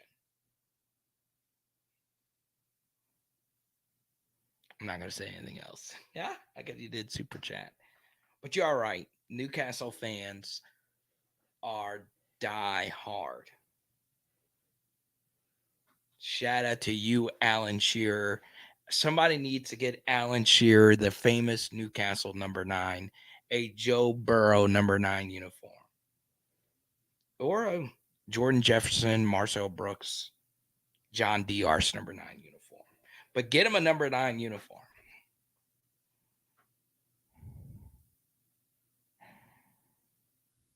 Okay? But I appreciate the super chat. You guys and gals appreciate all the super chats this evening. Keep them coming.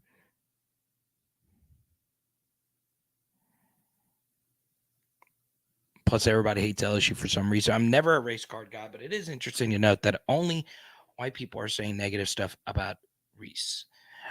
Yeah, it is interesting. I do think race does play part of a dynamic here, and it's hard to argue to the contrary. Do I think some of it is overblown?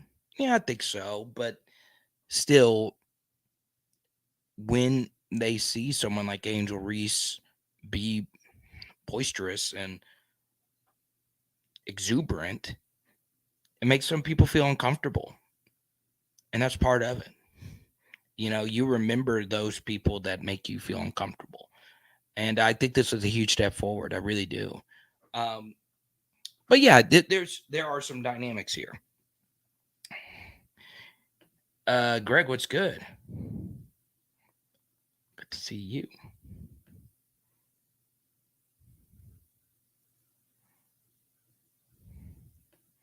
I don't think it was a coincidence that LSU was part of the most watched women's tournaments. Yeah, it's true, but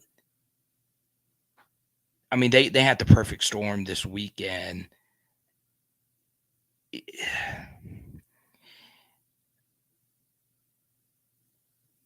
South Carolina is a big draw. Dawn Staley is a draw. She's a huge draw, honestly. And they were undefeated. So that was part of it. And Caitlin Clark was a huge part of it as well.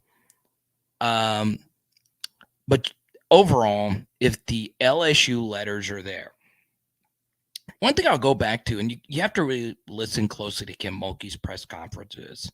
She does bring up those 3 letters, LSU. Okay. It rolls off the tongue. LSU has unique colors. There's not really any other Power 5 school that have the colors purple and gold outside of Washington, really. So, you know, you have Louisiana, you got all these stars, you have the edge. You're the only Power 5 school in the state of Louisiana that produces all these amazing athletes and coaches and personalities. LSU's a draw. LSU is a big draw. And you saw how many football players were watching and tweeting about these tournaments this weekend. Okay. And LSU also won an exciting game today. They put up 102 points. 102 points. That is a lot. That is a lot of points. Okay.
I want to pull this up really quickly. I'm not really good at Twitter. I do like scrolling it, and I do tweet fairly often.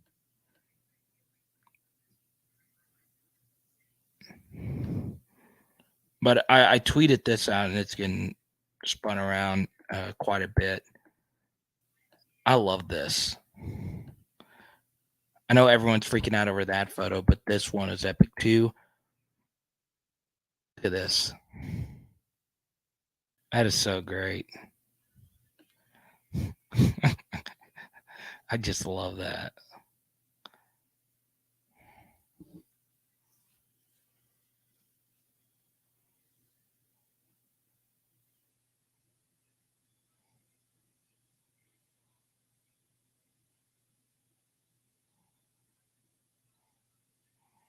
It was just so good. Huh? Huh? Huh? It's so good.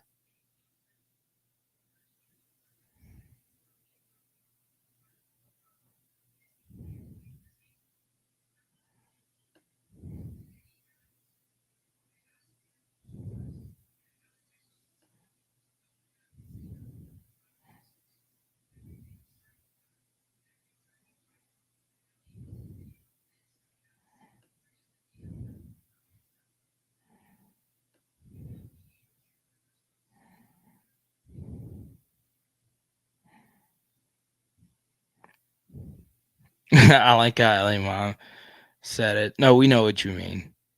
It is such. This is such an iconic facial expression. This exactly. It's the stink eye. Huh? Huh? Huh?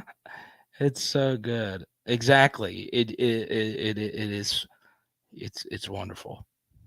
I love it.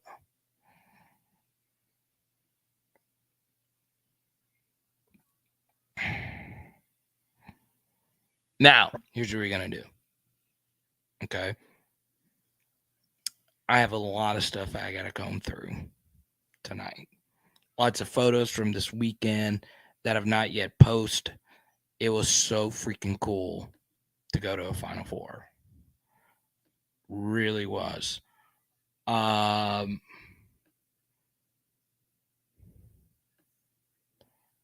God, look at this. I swear, y'all, this. I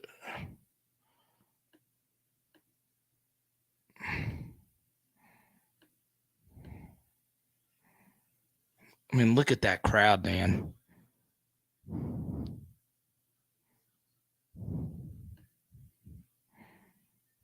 Look at that.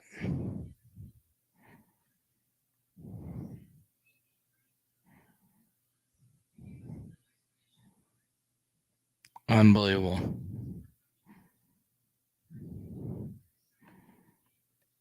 That was a crazy thing about it, Cortland. It was a bank shot. Sometimes it's just your day. So LSU ended the first half with a bank three, and LSU ended the second half with a bank three. So yeah, Iowa didn't play their best, but even if they played their best, I don't know they could have beaten LSU today.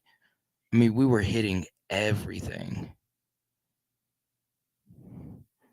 Everything. Don't hate the player, hate the game.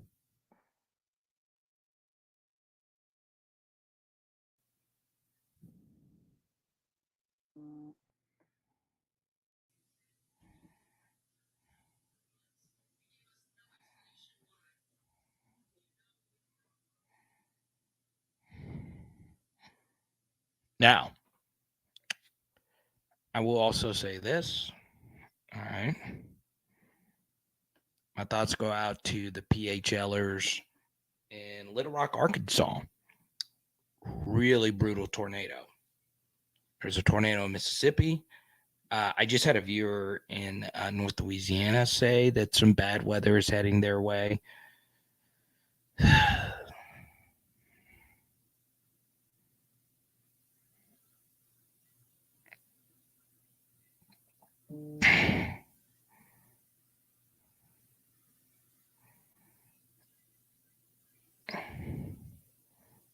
Yeah, I mean, natural disasters.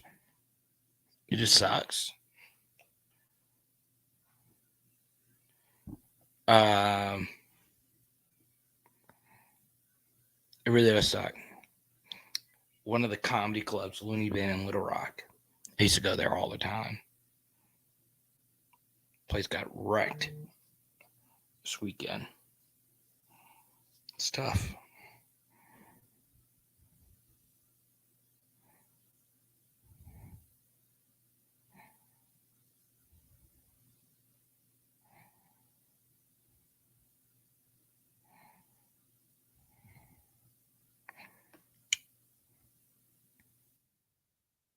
Let's see. What's up, Gerald? Good to see you. Clark was pushing off on Poa. Think they missed a few. Maybe. I mean, Poa also sold a few of those, and she got a few whistles. Uh, so yeah, I just think the refereeing is so bad, so bad.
Oh, let's go, Jordan.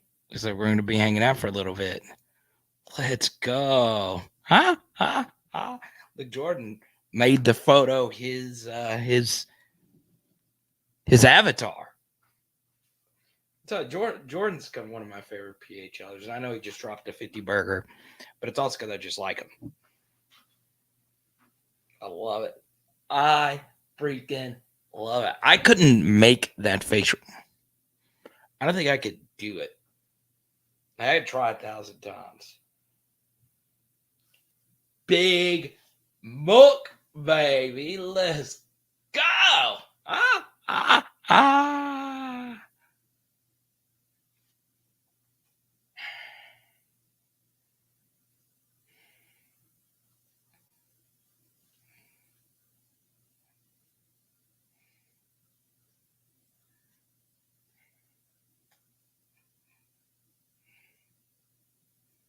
Don't know what else to say, to be honest. I don't. I really, really, really don't.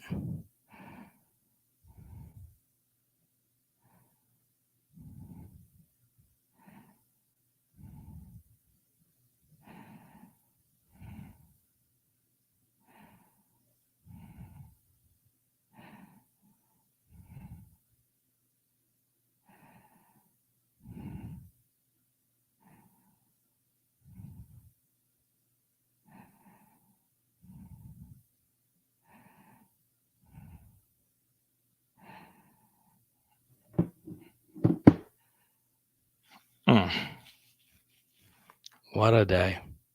What a freaking day.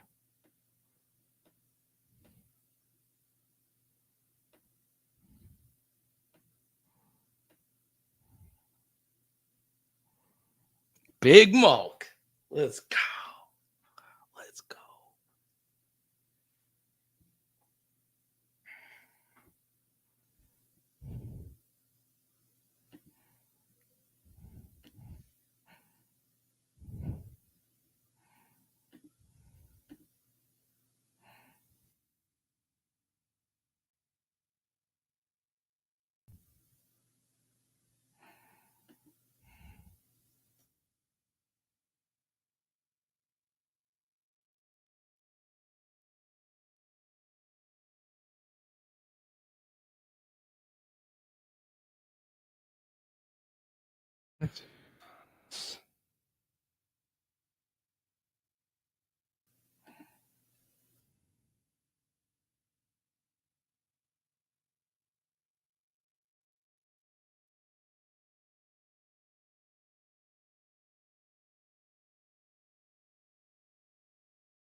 This.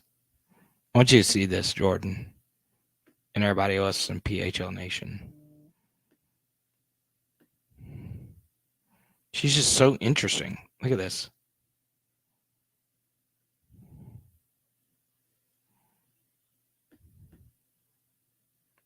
That celebration. The celebration is just cool.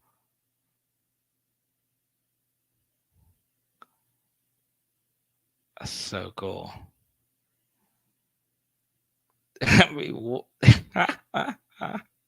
she just makes me so freaking happy. That's crazy. Love that. Something else that's kind of weird. So when I was doing, and Jordan, I think you'll appreciate this. And Jordan, if you if you want to talk more Kim Mulkey, I'm down to do it. Okay. Um. So when I did stand up, I used to wear when I played soccer, I always wore a headband. So when I started doing stand up, I wore a Rafael Nadal headband, and I always wore my headband with the Nike check upside down.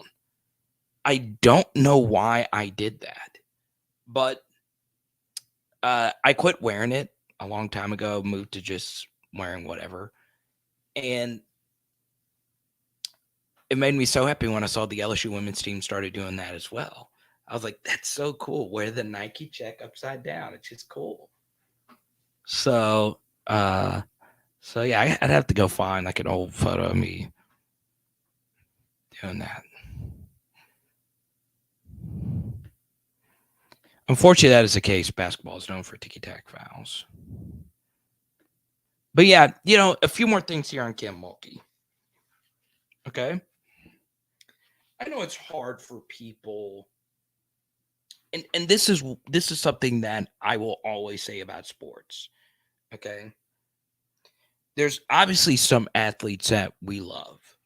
Okay.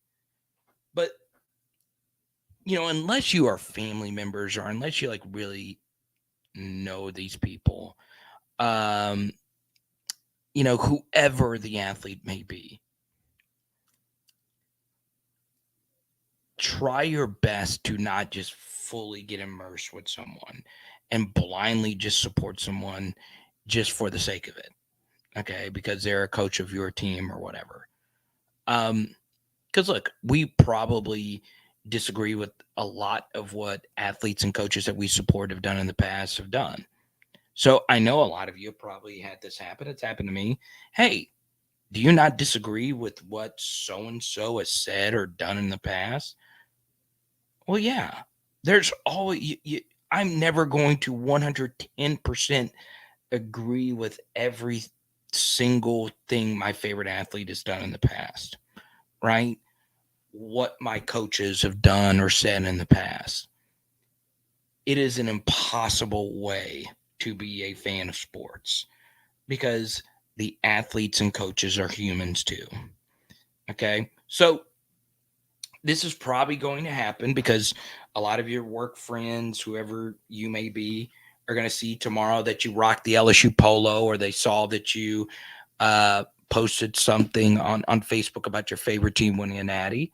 You know what they're going to say? Hey, you're not a good person because you support that person celebrating a national championship in a demonstrative way. Or what about what so and so said a long time ago?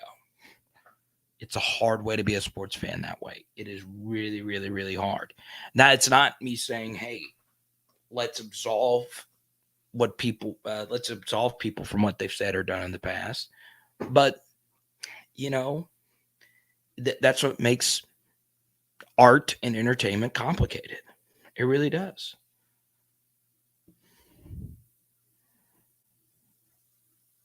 I don't think I was ahead of the time. I think they just started doing it. Huh? Huh? Huh?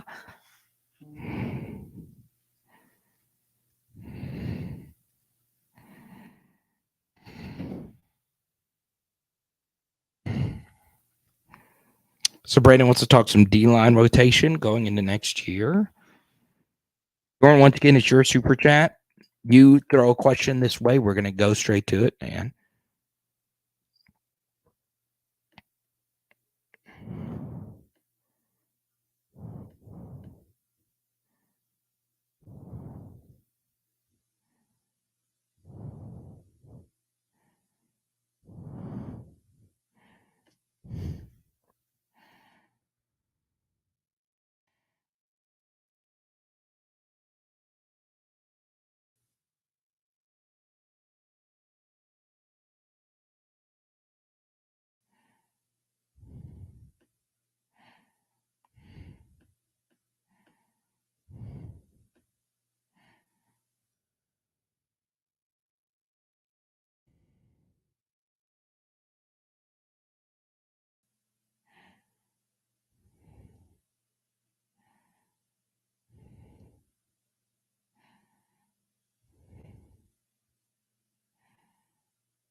Let's see here.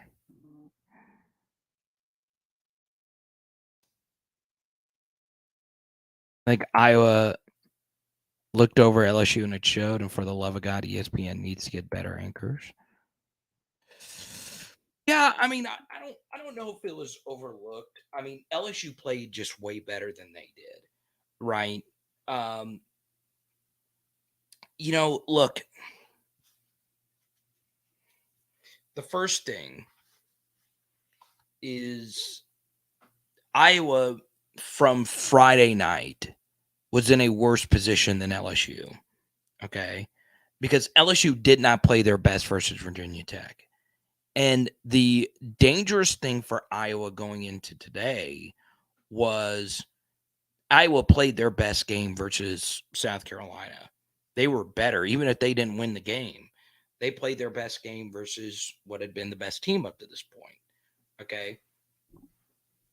I'm going to be honest with you. If you actually sat and watched LSU play um, versus Miami or Utah or even Michigan to a certain degree, and definitely Virginia Tech, they did not play their best.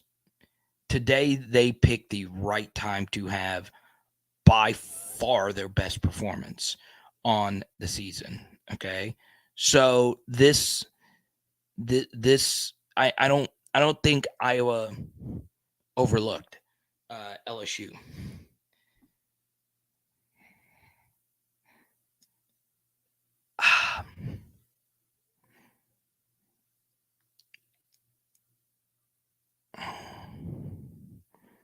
I do think, to your point,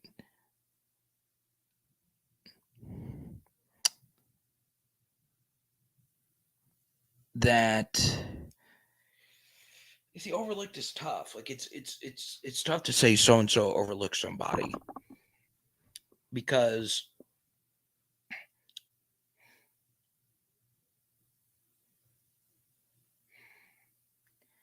I'm trying to think of a word to describe overlook here. So I was at obviously I was at the Iowa South Carolina game, and I didn't leave until late. Right, I watched till like 30 minutes after the game. I stood in the arena. And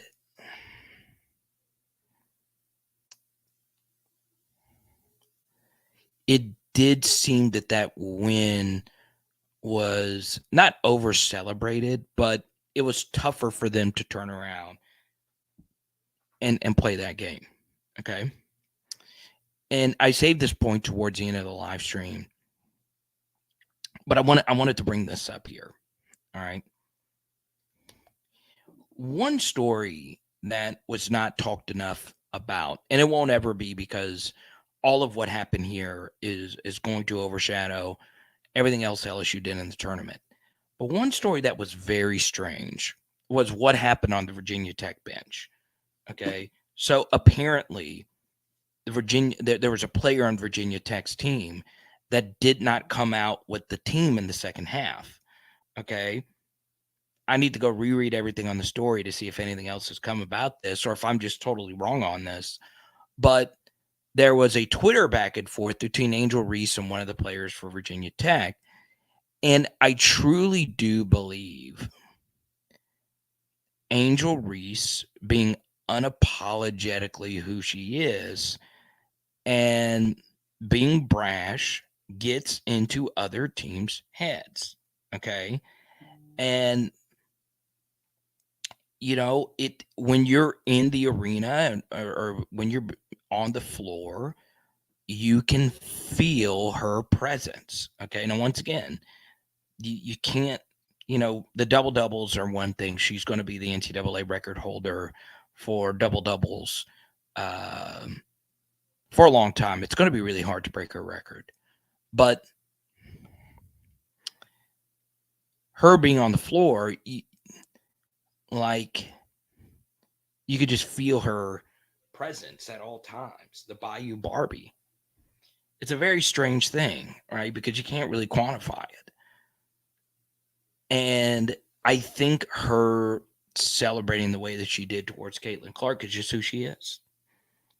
Like, I don't think it's an act. I don't think it's anything. She's just that.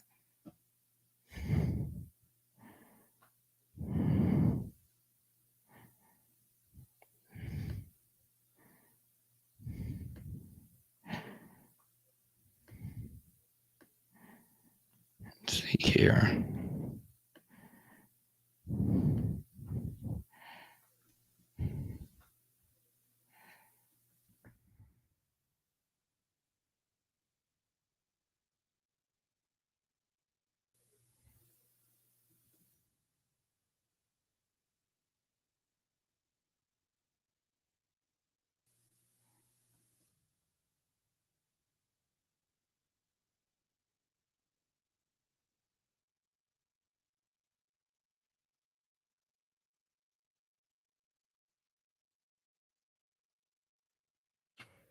Question.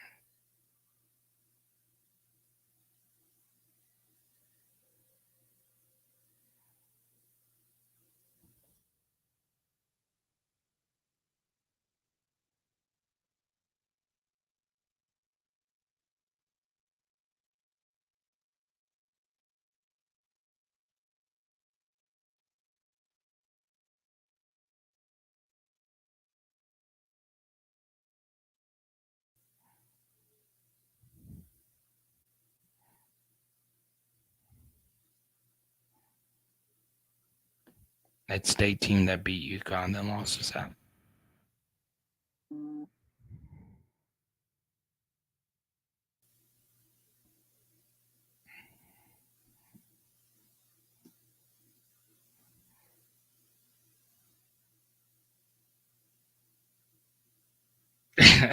This made me laugh.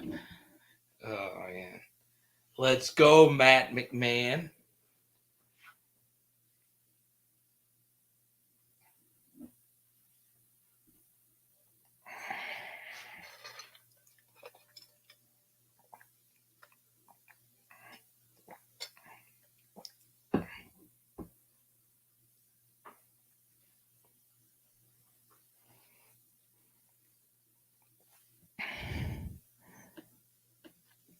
Type Y for yes, type N for no.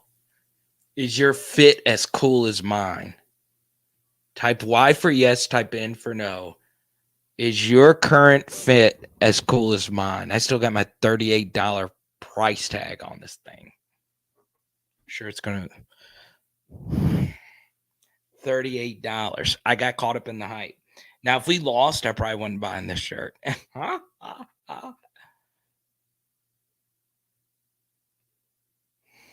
Branson's got the hat coming in the mail.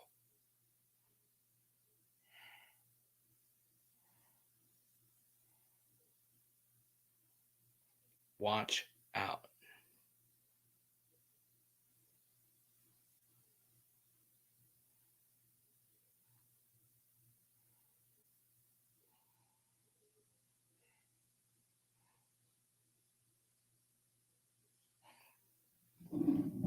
Tony!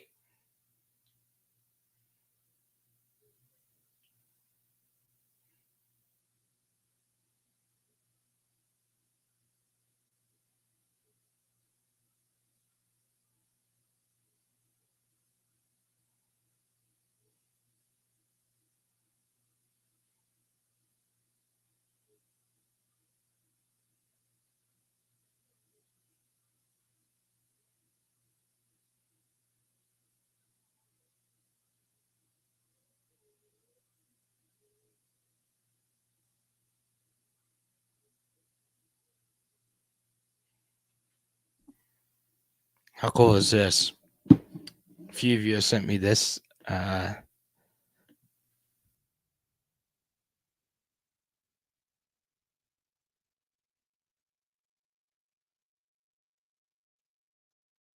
This.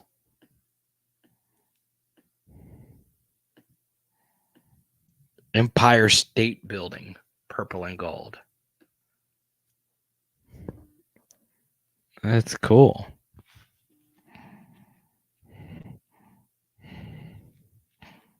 That's pretty cool. Spoke to Toviano at the PMAC today. Let's go. That's cool. I love me some Branson Cat, man.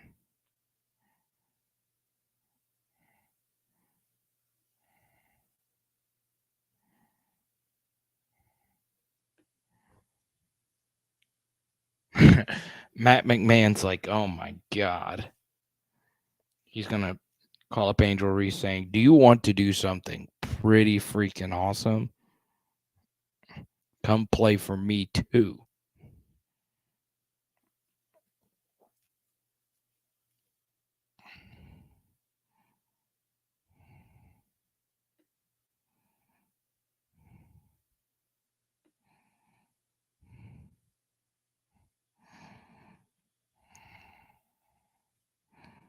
I love it. Toviano. Oh, man.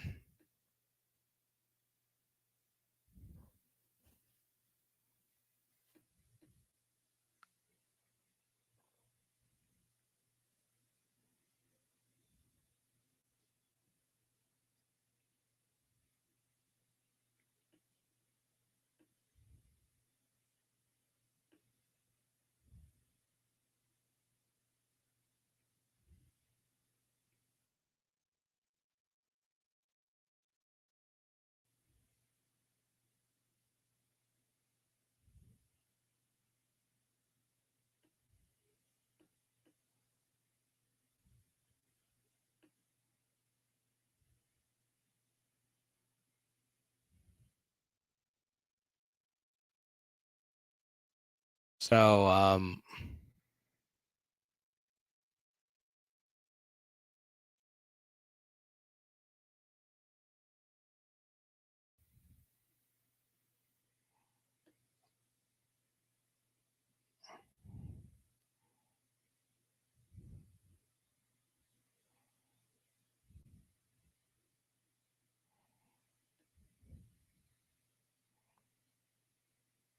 oh, they are doing something.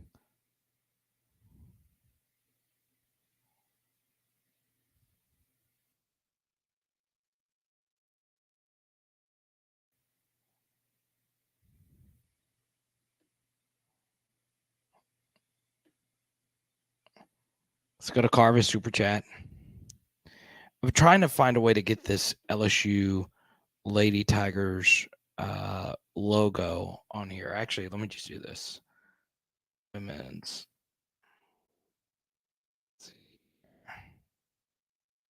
This logo is pretty sweet. Actually, no, I could click this.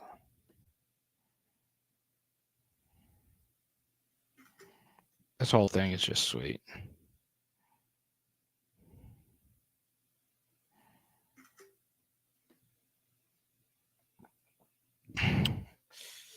So proud of our Lady Tigers. Next year, it's going to be lit with Michaela Williams coming in. We need the boys basketball team to figure it out soon. There you go.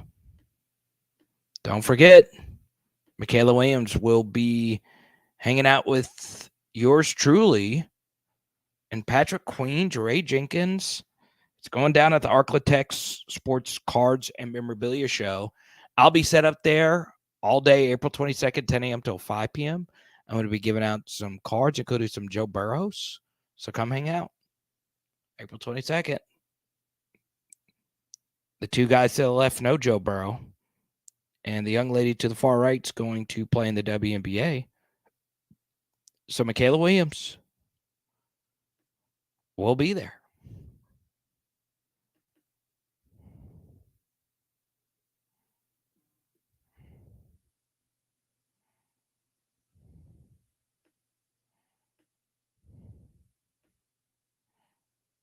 Okay.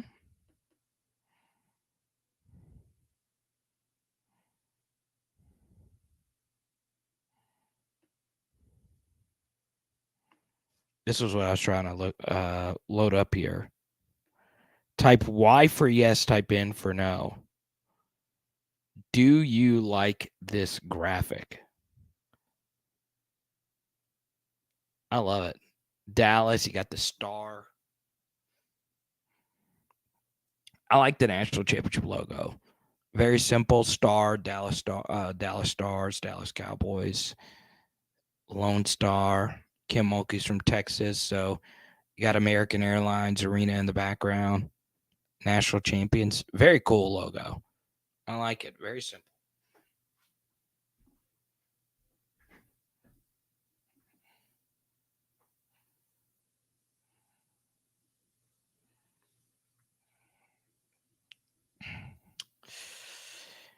Yeah, I mean, the downside of winning a national championship for Kim Mulkey, okay. And this is a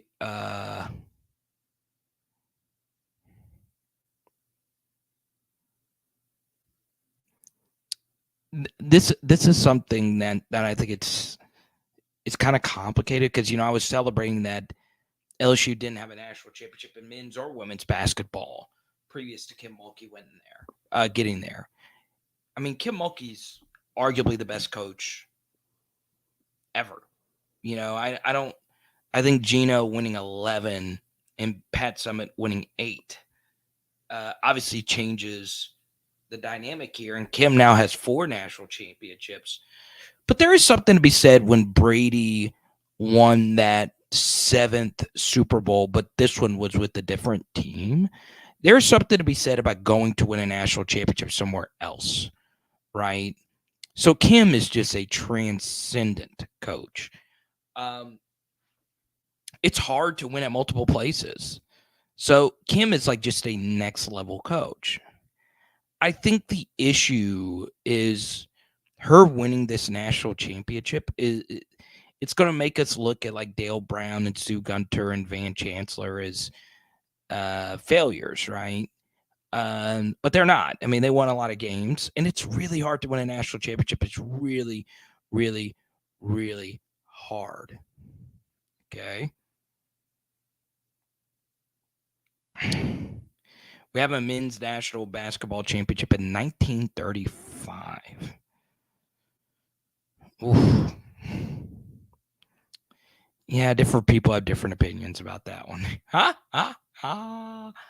no, you are right. I mean, LSU does have a men's national championship in 1935. But it was a lot different than modern day, like post like 50s, 60s, 70s. But Branson, I'm glad for you holding me in check. Pierce did the same thing to me earlier, but you are right. You're absolutely right.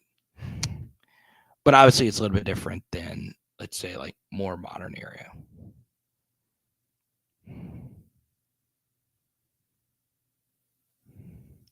Mulkey is from the boot. You better believe it.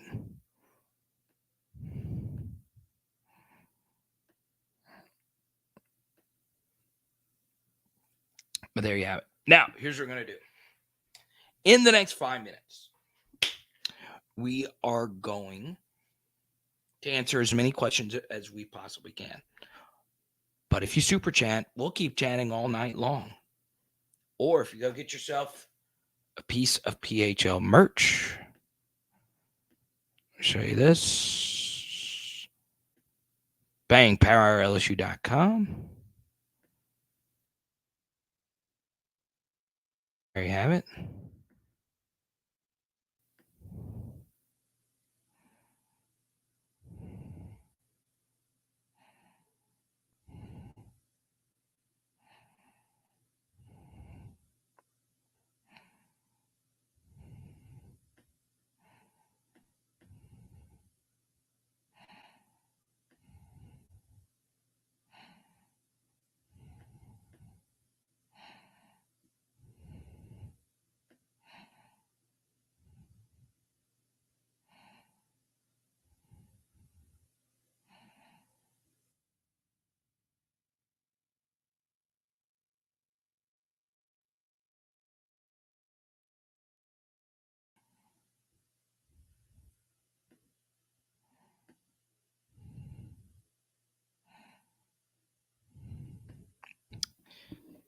It does. But the thing is, Branson is like, no, I mean, it just does. I mean, there's just no other way around it. One thing I will continue to say though is it is just amazing how much luck you have to win a championship. Right? Sometimes you have an all-time great team like 2019 LSU where it doesn't matter who you put in front of them, they're just going to win. Okay, they're going to win no matter who they play. But even then, you need luck. You need a lot of luck to go your way. Okay. And today, I mean, I'm telling you, go back to the Utah game. The Utah win for LSU was wild. LSU did not play their best. Utah got a bunch of open looks. And it took a girl airballing her free throw, the first one, and then just bricking the second. If she makes both of them, they might win then and there. Okay. So yeah, you just need so much luck to actually hoist the trophy. But what is not lucky is getting the 3 seed, only losing 2 games over the course of the season. The big picture is having a team mentally and physically prepared for the opportunity to cash in on that luck, right? I don't remember who said this quote. I think it was a Texas coach from yesteryear.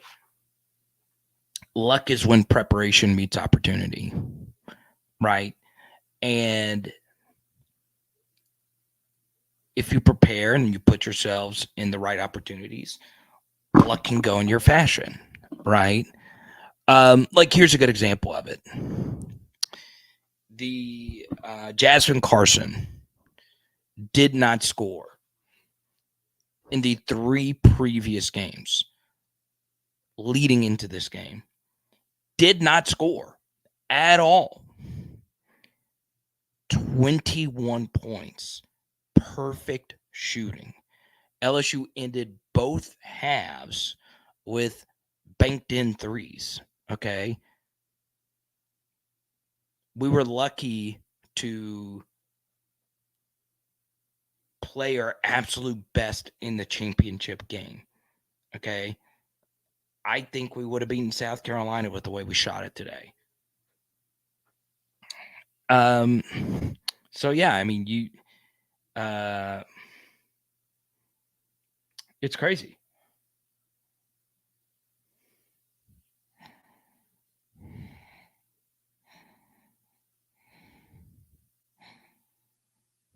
So there you go. Now, I appreciate each and every one of you. I will say this. We got a bunch of really cool new content coming up on PHL. I will say I appreciate all the kind messages for safe travels back from Dallas. I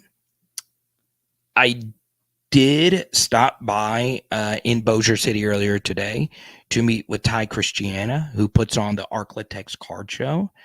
And we had a wonderful conversation. Okay.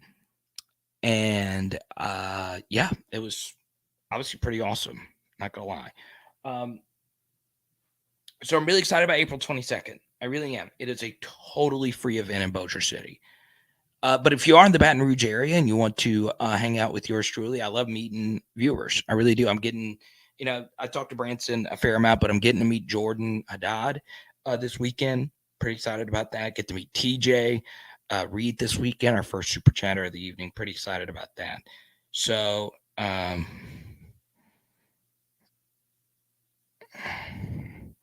so there you go.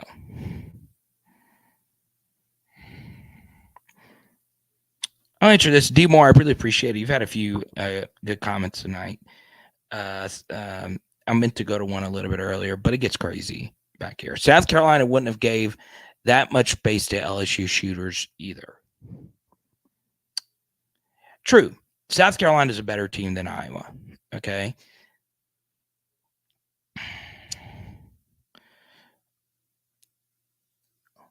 I still think, okay, would we have shot this well versus South Carolina? Because they would have played us better defensively. South Carolina is a better team than Iowa. Okay. Yeah, the game. Once again, you need luck. You need luck. This was the only thing, and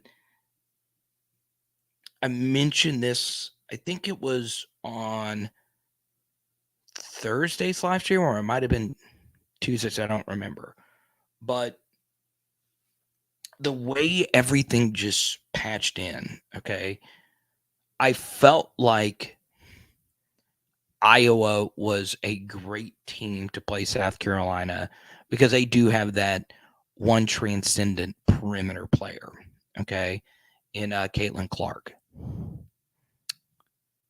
South Carolina would have been a tough matchup for us, and we were a tough matchup for Iowa, and and I'm glad the chips fell the way that they did. So there you go. Micah says, I'm from Bossier. What's going on there? There you go. April 22nd, free Arklatex Sports Card and Memorabilia Show. There's all the details right there. Take a screenshot if you want to. The Bossier City Civic Center. So, Micah, I'm looking forward to meeting you. Okay.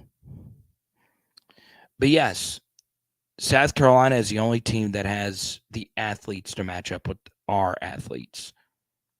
Okay, Zaya Cook and their guards are quick, long, and their post players are really good. But Caitlin Clark took them to school.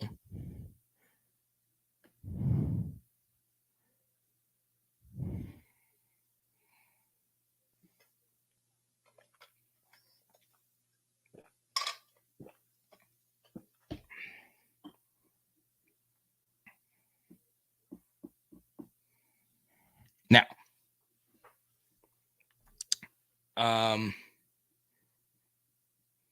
yeah, I'll be chatting in the Discord, Power Hour LSU Discord. You want to join the Discord? Join our Patreon. On the Patreon, I shared a few thoughts.